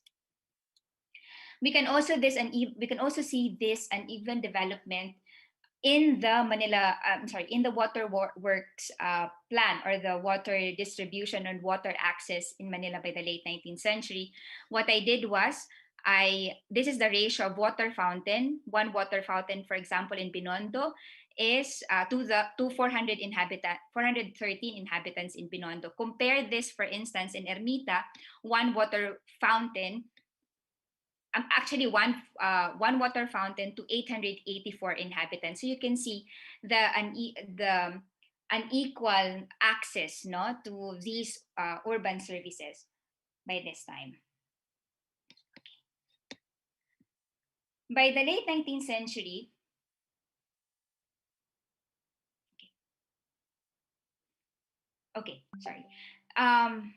the conception, planning, implementation, and regulations of these structures and their associated spaces manifested the colonial mechanisms of domination and control, and consequently were replete of narratives of contestations and negotiations from the different urban communities. The public works projects did not only concern the public space per se, but also concerned the private body and intimate spaces of homes. For instance, new notions of washing in public and defecation were removed from the public gaze of the streets and thoroughfares. With the advent of water and highlighting new conceptions of domestic salubrity and modernity were introduced to the urban tastes of the residents. The construction of modern cemeteries challenged the traditional ideas concerning death and burial. These changing discourses and attitudes towards urban space was most of the time contrasting to the urban residents' mentality and practices. For instance, the modern concept of cleared street was distant from the locals' idea of the multiple functions of the street. The natives and Chinese used the street for circulation, for relaxation, for socializing, for earning a living, and even for the domesticated animals. Um, Also, displacement not only of individuals but of entire communities was an undeniable effect of urban spatial modifications and reorganizations. For instance, in Barrio San Nicolas, the plan that I showed you a while ago, the new barrio-wide layout caused the dislocation of thousands of households. Unfortunately, some individuals who claimed ownership to land and property were not recognized by the colonial government because their titles did not meet the required legal conditions. This table shows the names of the lowly residents, mostly native men and women, who lost their homes due to this colonial legal prerequisite and imposition. The lowly and unprivileged residents responded in several ways. Others reluctantly followed the new layout. Some relocated to areas where government control with regard construction and building requirements seemed imperceptible. Others continued building homes using prohibited light materials as a form of resistance. Others continued building homes using, sorry, while others moved to accesorias or posiciones or housing for people and families with low resources, which were squatty, humid, and poorly ventilated. The presence or absence of infrastructures generated a on the other hand, the presence and or absence of infrastructures generated a more active participation and engagement among Manila's urban residents.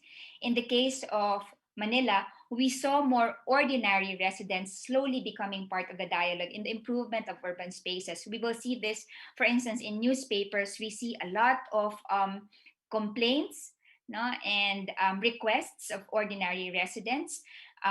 They began complaining and demanding that solutions be made to the pressing urban problems. We saw this, for example, in the increasing articulation of grievances and complaints in the newspapers and official correspondences to local authorities as they pressed for better cemeteries, improved streets and thoroughfares, alternative sites for garbage dump, among others.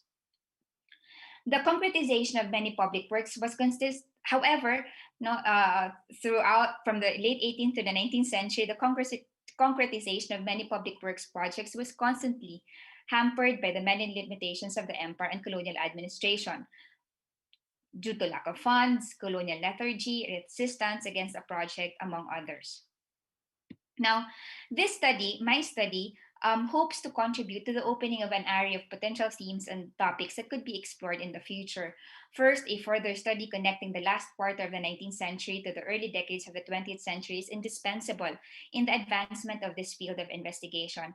My research has demonstrated that in the case of Manila, urban processes, transformations, and strategies went beyond the traditional ruptures of colonial empires. Um, Archival sources lead us to believe that many, if not all, of the infrastructure projects and urban policies of the late 19th century were actually continued and expanded by the first decades of the 20th century. Through this approach, we can understand better the continuities and discontinuities, the endurances and disruptions in the imperial views, designing of policies, and implementation of laws concerning urban space, public hygiene, and order. Also, from a national perspective, this study opens and challenges researchers and the experiences of other cities in the archipelago. A while ago, Dr. Hirona gave us a talk about the four cities, colonial cities, no, during the Spanish period. So I think it's very important. 19th century forces also brought urban expansion and growth of other Philippine cities such as Cebu, Iloilo, Nueva Cáceres, etc. From here, we are challenged to see and analyze other models of urban growth beyond Manila. What were the unique realities of these cities compared to that of the colonial capital? And lastly, this study also invites us to an exciting task of observing beyond the archipelago and the task of connecting and comparing the urban processes experienced by Manila to that of its neighbors in the Asian region. We saw in the public works projects in Manila the increasing transnational nature of these technological undertakings. Thus, a bigger project of tracing that circulation and transfer of modern ideas and know-hows through the establishment of a techno-scientific network in the region involving the British colonies of Hong Kong and Singapore, as well as the French Indochina, is a theme that can be explored in future studies. To conclude, I think reimagining Manila's urban expansion and growth is an effective exercise in tracing the roots of some of the city's problems. We realize that the issues that Manila confronted centuries past still ring true until today. We longingly aspire for a city with well-ordered and hygienic districts and efficient, accessible, and integrated urban services. My investigation is a humble contribution as we continuously grapple with the trappings of modernization and modernity. Maraming salamat po. Muchas gracias a todos.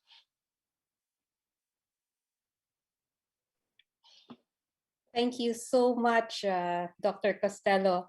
That was so rich, and I hope the urban planners are listening to us right now. Again, for the question and answer, we will entertain questions from 3 audiences here in the Zoom room, from the YouTube comment section, and from Facebook. Our community managers, Dr. Francis Navarro and Ms. Chevelyn Nierves, will monitor those channels and relay questions to us. I invite our viewers to please type your questions and we'll gather them and read them out for you.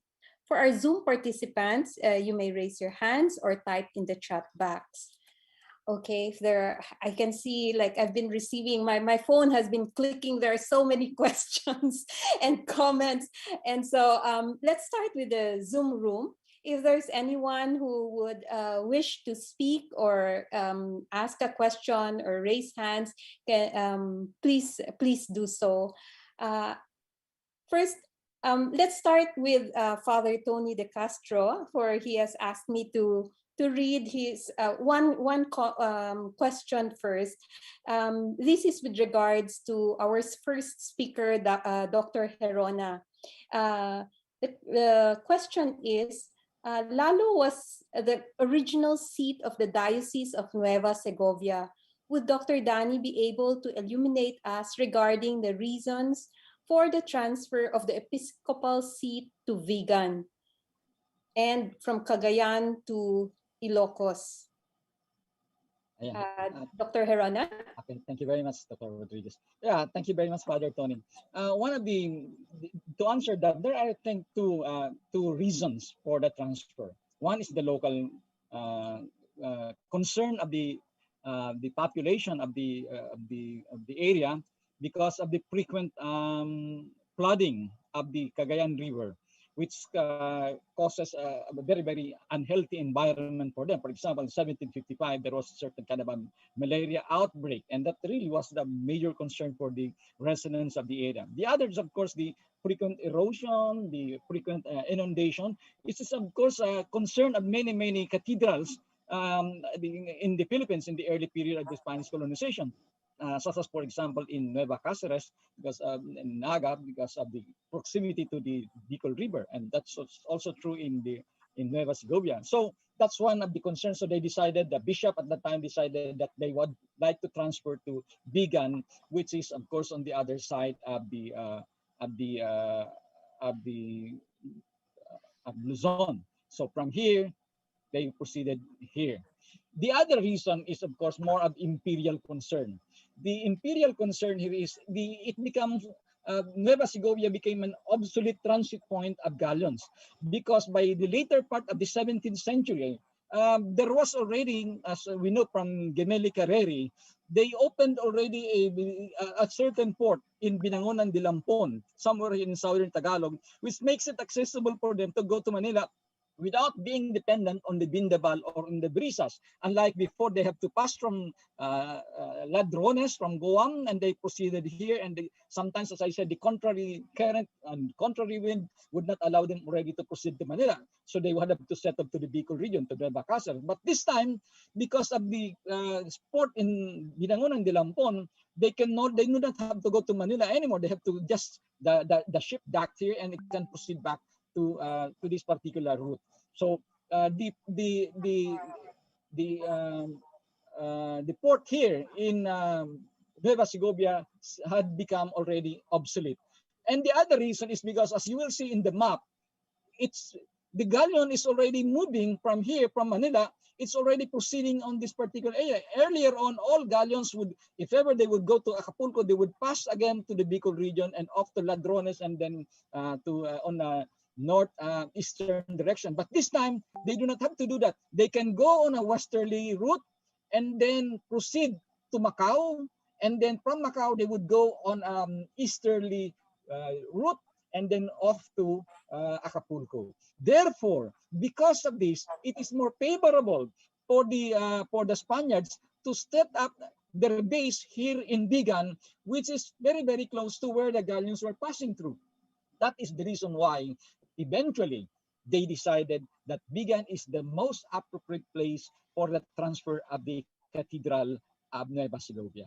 Two reasons, as I said, local and then imperial. Okay, thank you for that, Dr. Hirona. And now we move on to Dr. Flannery. There was a comment on Facebook from Ambassador Virgilio Reyes Jr. For Dr. Flannery, the image of the soldier carrying a woman is actually a riff on a picture of a US soldier bearing a woman after the bombing of Manila in 1945. And connected to that, to the question on monuments, instead of monuments erected, do you have any studies on monuments that were destroyed? I'm thinking of something like the removing of statues of Winston Churchill because he was a racist, or erasure as another kind of myth making. Dr. Flannery? Thank you. It's interesting. I didn't know about the photographs. I'll have to look that up, or if you could send it to me, that would be fantastic. I think it also highlights that people interpret images in different ways, and that images are open to different interpretations from what the artists sometimes intend. In terms of the destruction of monuments, I have been reading recently, but I've not done my own research or writing about it, on monuments to women who were imprisoned in the Philippines during the Second World War by the Japanese and were sex slaves. So in other countries, like for example in Korea, we've seen monuments to these women, but in the Philippines there's been some cases of the monuments being torn down, and it's been controversial about whether this is because of the statue was in the way of some road reconstruction, or is it pressure from the Japanese government that's pressuring the federal government or the Manila city government to react. So it's interesting the politics of monuments and what is constructed and always what is taken away. And I think in the outside of the Philippines context, there's been a lot of attention this year. I talked about the Spanish Empire, but in the British context, monuments of slave traders, for example, the city of Liverpool, have been torn down. And we also see in the United States monuments of Confederates being torn down. At my own alma mater, the University of Texas at Austin, we used to have several statues of Confederates framing the main quadrangle, and they were all removed, and they're currently maybe in storage and not quite sure whether they'll be put in the campus museum or who knows right now. So it's very interesting and highly politicized issue. Thanks. Okay, thank you very much for that answer. We'll get in touch with Ambassador Reyes and see if we have that image for you. There is a question. Nikki, would you want to ask the question for Gary? Okay, so Yes. Wait, let me scroll because they move so Okay. fast. Do you have okay for would the falling out of use of words shaped by natural forces and interaction with wind, water, and waves also signal the ways in which we've turned our backs to the seas and rivers? For example, entrances of buildings that once faced the seas or rivers now face the roads, with facades for driveways and fences stand where access to water could have been. By extension, have we become deaf to the sounds of the wind that are still here, but we no longer acknowledge? Totally agree. And thank you for that. It's really another way of understanding the auditory cultures of I don't know of Manila. That uh, I think I believe that if we are going to design or redesign or reform Manila or urbanscape, we need to really pay attention, also to this. In fact, some urban designs would really take into consideration the airspace as well, and the recent uh, what call this the recent the photobomb incident, to a certain degree, it is considered as an eyesore, but actually the airspace is also a way by which we have access, to the breeze, to the Manila breeze, so if you're going to consider, the oil, not only just this design. If we're going to consider also the orality of the oral scape of Manila, we need to pay attention to this. So I believe that the loss of words, would actually account for that as well. Thank you for that observation. Noel, I'm going to add two follow-up questions that tie up Gary's and for Gary's and Christie's.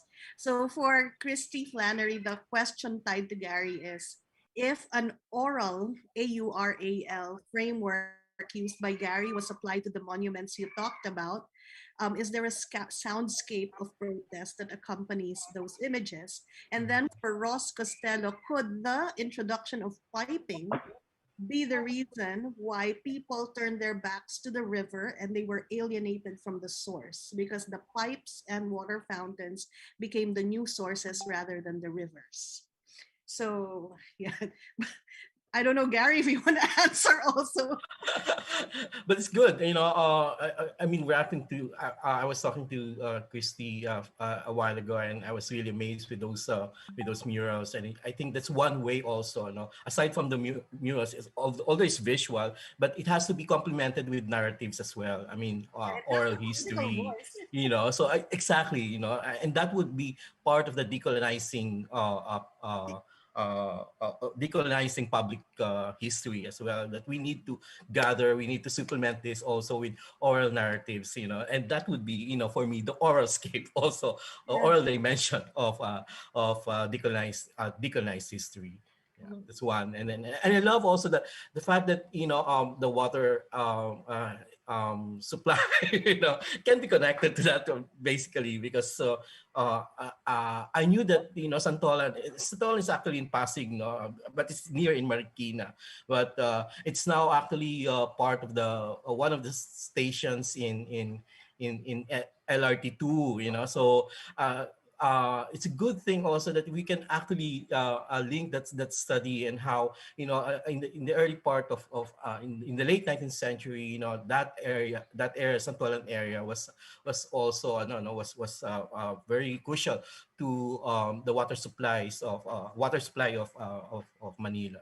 So certain words, even the word Santolan, for me, would indicate why the place is actually prominent, because it's a place where probably there are a lot of santol trees, so and that would be a starting point, and then at the same time you can look at how how the geography of Santolan, and then leading towards Manila. Mm. Thank you. Well, that's a very interesting question. I haven't thought probably enough about the orality of monuments, but um, I guess I would comment on the Rizal Shrine, and that is by its location in a part of Intramuros, it definitely has less pedestrian traffic and maybe little to no vehicles passing through. And there's also an effort to create this almost as a sacred space. And so there is a certain quietness, and there's at least one room, a space of contemplation in the Rizal Shrine. So it in many ways reflects the sanctity of a church. And I also find it fascinating that in the Rizal Shrine, there's a relic of Rizal, maybe a piece of his backbone in the shrine. So there's many elements of that memorial that really that have this very Catholic sensibility, and they are recreating the shrine. So I guess that an effort to create silence and a space of contemplation is different to kind of try an effort to recreate like what would this colonial period have sounded like, and what would the sounds of protest have been like. So it's very interesting to contrast those the noise that Rizal generated and the noise of protest versus silence in that space. So it's definitely worth thinking more about that. Thank you. Dr. Costello? Maybe I will just talk about the increasing alienation. No, in the 19th century, in almost all sources, from official sources in the archives to the newspapers to even to drawings, we would really see the depiction of the Pasig River and the Esteros. They became really sanitary and public hygiene threats in the 19th century. So, especially during cholera epidemics, the colonial government had to order the Guardia Civil Veterana or the Guardia Civiles, to inspect, and to really monitor, to survey, the different communities near the river and the esteros, because people would, of course, would bathe in the river. They would clean their clothes, even their waste, so it really became a sanitary threat by the 19th century. Maybe I would like to connect this. Well, we're already talking about the waterworks project. There was, I think, a question about how water was distributed to Manila. I think I was not able to really expound this in my presentation. By the way, I have a talk, I think, this next Saturday in the El Deposito Museum. So if you're interested, I can have a deeper discussion on this. But just to clarify, the first phase of conducting water in the 19th century started, of course, in the archival sources used the term San Mateo River, in the 19th century, but present-day Santolan. From this river, they installed a pump station in Santolan, where steam-powered engines draw water from San Mateo River, and then this water that was drawn from the river to the Santolan pump station was brought to a 5-kilometer cast iron pipe to the water reservoir in San Juan del Monte, now what we call El Deposito. Then from this El Deposito, which it was designed by an engineer. His name was Genaro Palacios. From this El Deposito, although scientific studies at that time stated that one of the more excellent sources of water for Manila during that time was San Mateo River, they also included some filtration techniques in the El Deposito, and from the El Deposito, water was now brought to the different suburbs of Manila. So that was the story of how Manila was supplied with water by the 19th century. So yeah. Okay, so that answers actually the question of Ana Melinda Testa de Ocampo, right? To everyone here in the Zoom room. Now back, since we're talking about cities and built environment, the question goes back to Dr. Hirona. you mentioned the four cities and how they become royal cities, but what is the criteria for a city to become a royal city or for a villa to turn into a city? One thing, Noel, is first is stability. The place is not going to be threatened by any other forces. For example, in the case of the Chinese invasion, the Moro raids, generally the strategic location.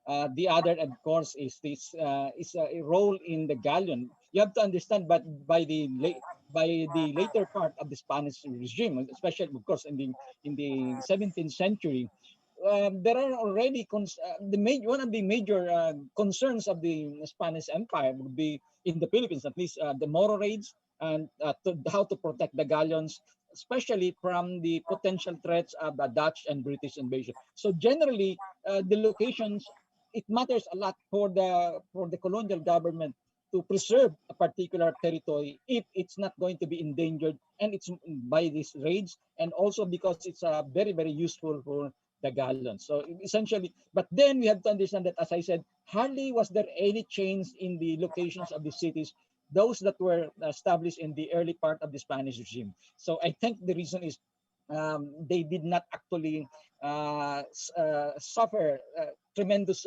threats from these particular forces, and that's why they were preserved. So.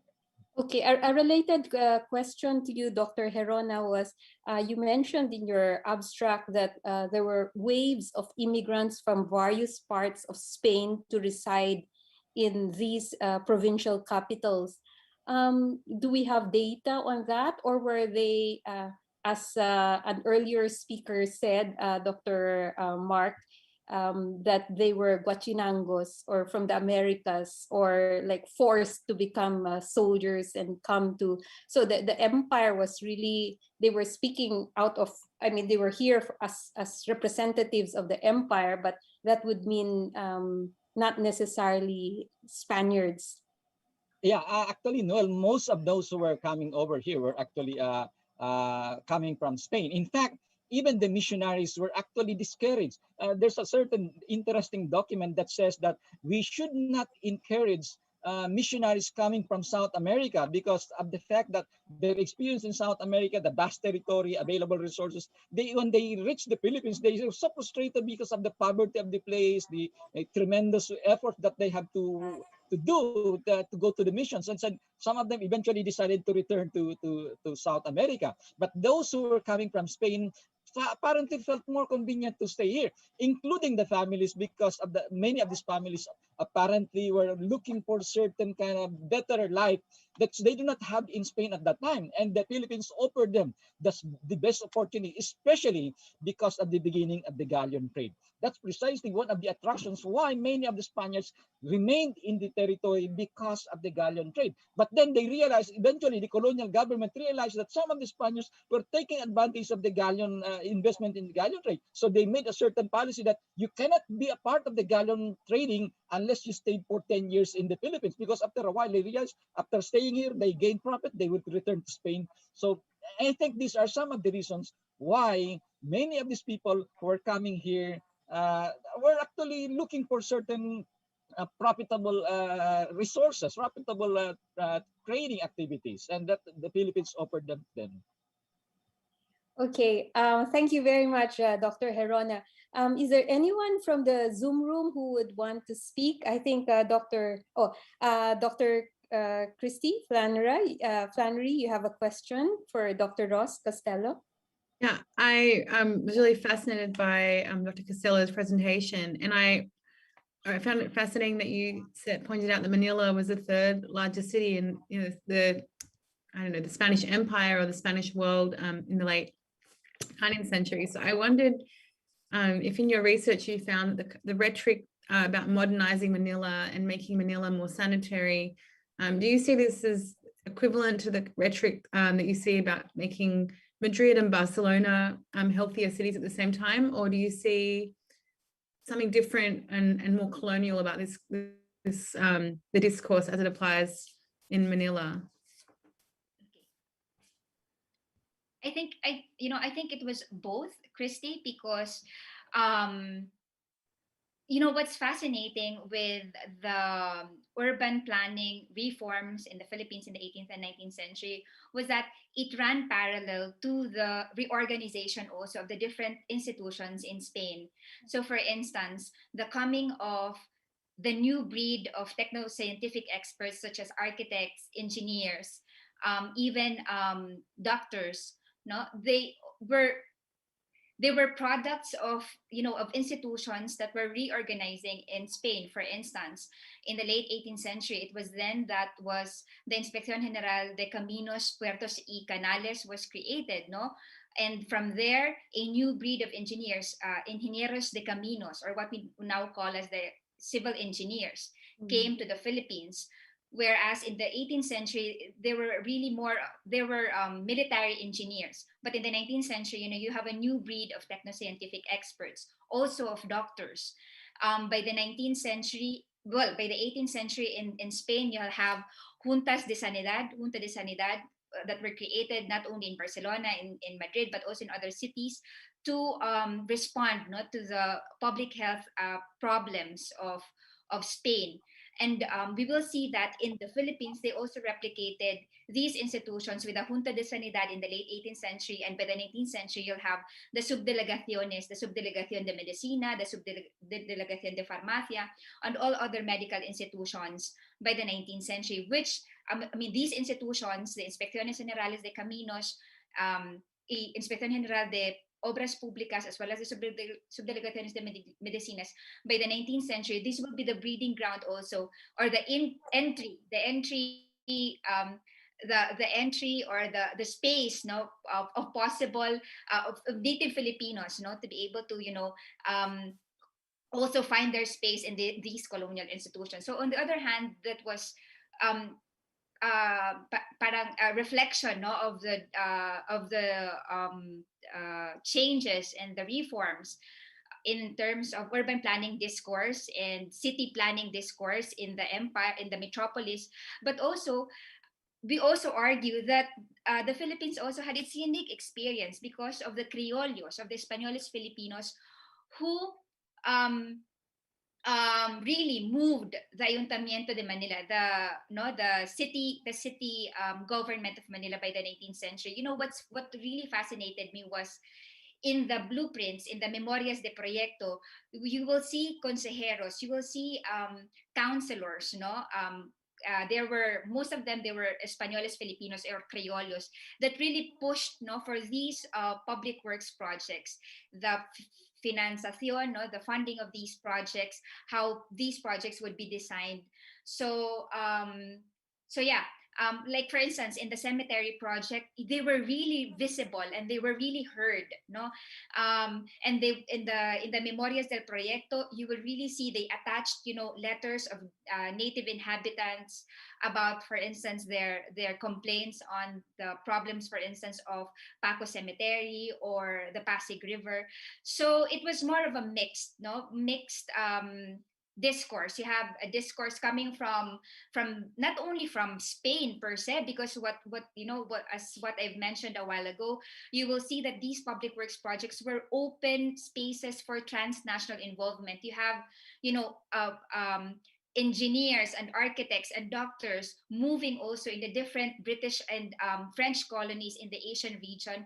They would come to Manila, and also even in the electrification project in Manila, the model that they used were the models of Singapore and Hong Kong. The technical projects that they used, they came from Hong Kong and Singapore. So it's nice to see these interactions. No, what I've mentioned a while ago, that it moved beyond the traditional confines of the empires. No, in the 19th century. Okay, thank you so much, Dr. Costello.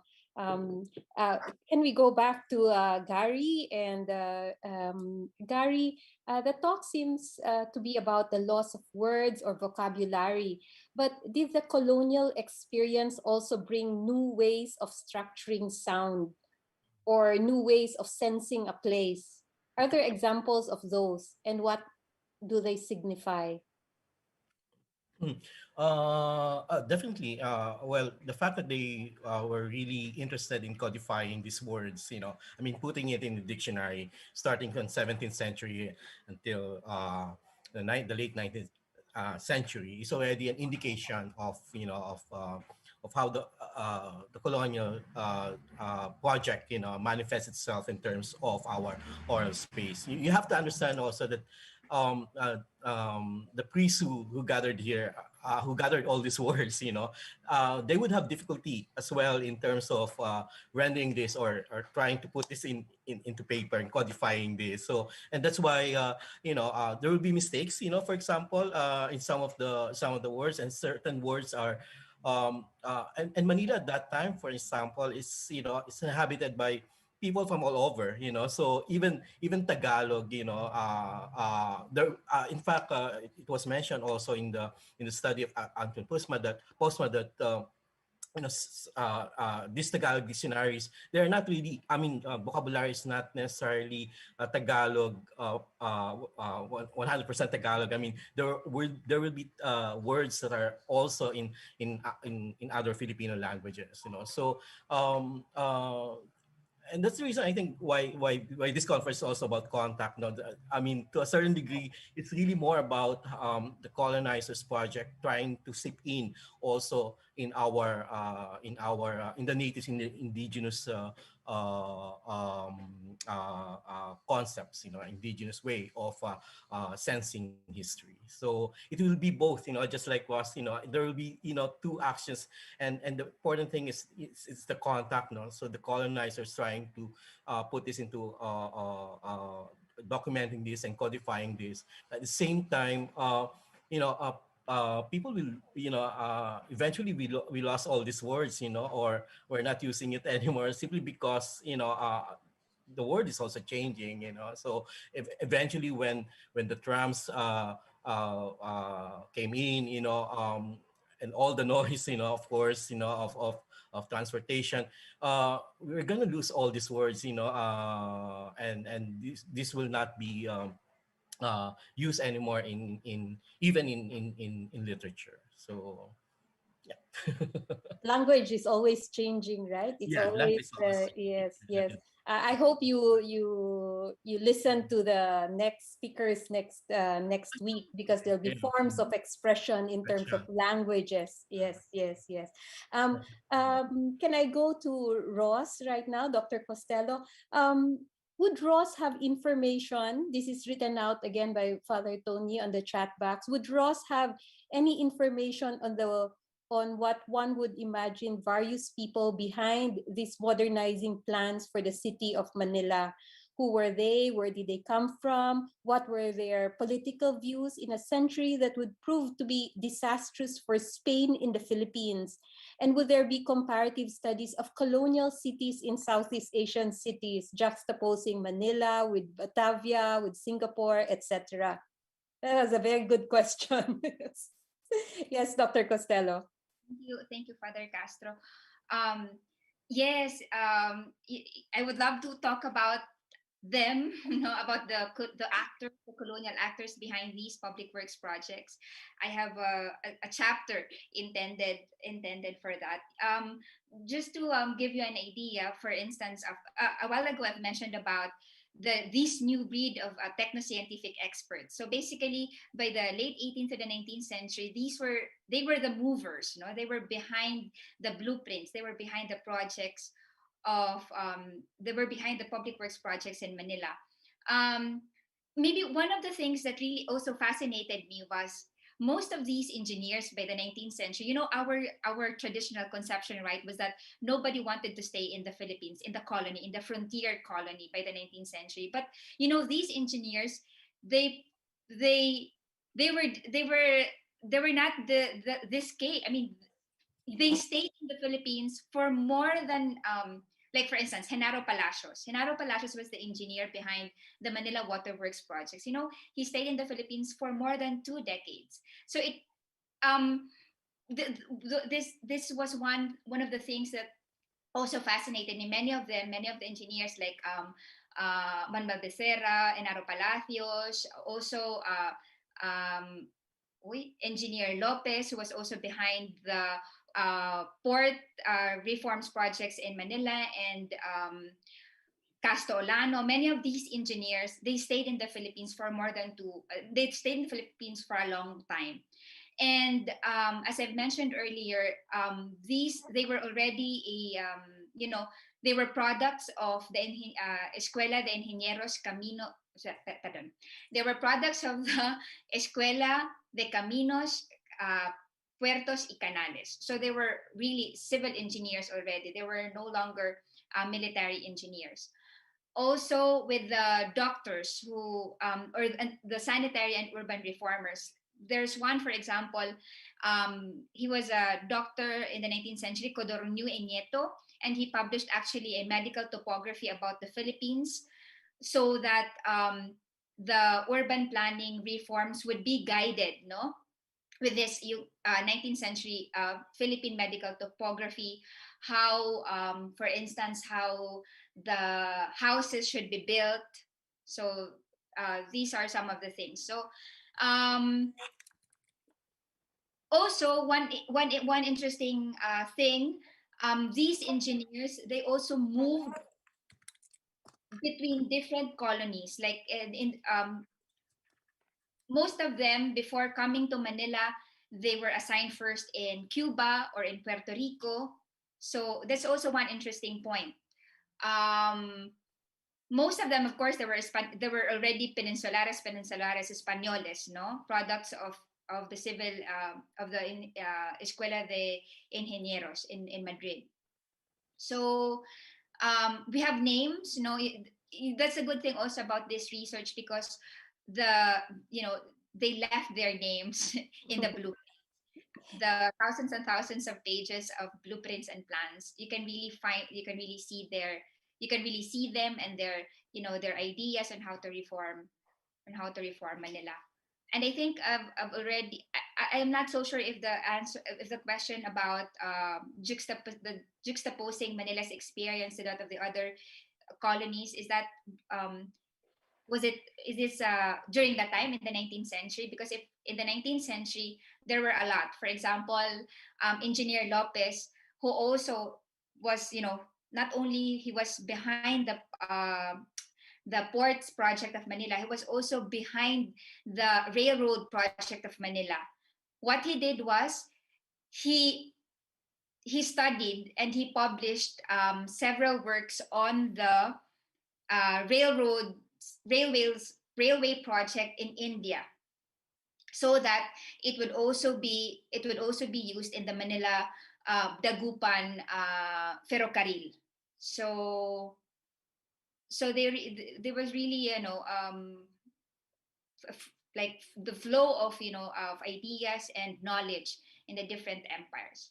So Wow. There's still a lot of questions, and but it's already 6:14. So can I just ask the speakers to give their last parting words? Can we start with Dr. Christy Flannery? Thank you. Well, thank you for this, being part of this wonderful panel. I think for me, thinking about the city from these different perspectives really emphasizes for me how this places in the Philippines, and Manila especially, as such a global city, and it's, I think, impossible to really understand the evolution of cities in the Philippines without thinking about these connections and this global context. I think for Dr. Hirona's talk, I was fascinated about how the desire, where Cebu was, when the decision to establish a city in Cebu was connected, for example, to that desire to sort of conquer the Spice Islands. I think, Roz, you gave many examples of this kind of global moment of modernization and the movement of technocrats, both from Spain within the empire, but also within Asia. And I think Gary's talk also there reminded me of this, of the very local experience of Manila, and how someone who lives in the city for their whole life, knows the soundscapes intimately, but at the same time thinking about boats then makes us think again about connections beyond, and if not real connections in the promise or possibilities that the sea and waterways open up. So I feel like that was really really interesting to reflect on, and I hope that more historians study kind of experience of globalization from the Philippines and not only from like London or something, because yeah, it's such a rich history. Thank you. May I proceed to Dr. Hirona? Thank you very much for the organizers, the Ateneo de Manila in particular. For the past, for the area, the subject matter of the early cities in the Philippines, I think it's still a very, very fertile ground for research. I'm just beginning to uncover a lot of materials. For example, I'm working on the Augustinian archives, the Libro de Gobiernos, and we still have to discover a lot of information we have never learned before, we have never known before, and especially, of course, the documents of the Archivo General de Indias, the documents of the Licencias de Pasajeros. I think it revealed a lot of information as to how the Spaniards came here and what were their visions of the prospects of their life in the Philippines. And I think we have to do more of the lot of reasons. Of course, I understand the reason why very, very few Filipinos are interested to do on the late 16th century, because of the difficulty in the paleography and of course the nuances of the language at that time. But I think a little practice will lead you a lot to discover a lot of very interesting information, and I think it's worth the effort. Thank you very much. Since we were talking about Spanish archives and documents, I'll proceed to Dr. Costello. No, well, thank you very much, Ma'am Feliz Noel, and to all, of course, Dr. Cruz and Dr. Navarro, and to all the organizers of this conference. I'm so very, very happy to be able to present this research, an overview of my research. And I agree with what Dr. Hirona has said about, let's explore the archives. It's really, it's a mecca.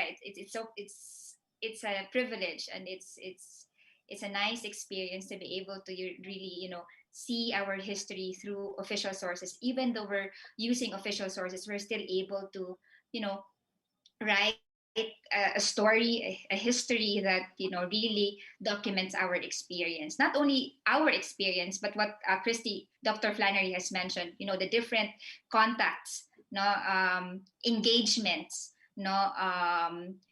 that occurred during this period. So maraming salamat po. It's a privilege to be able to speak with in this forum. Salamat. Thank you as well for sharing all your research, such rich research that will benefit not only going back into history, but also in the planning of the future. Thank you so much.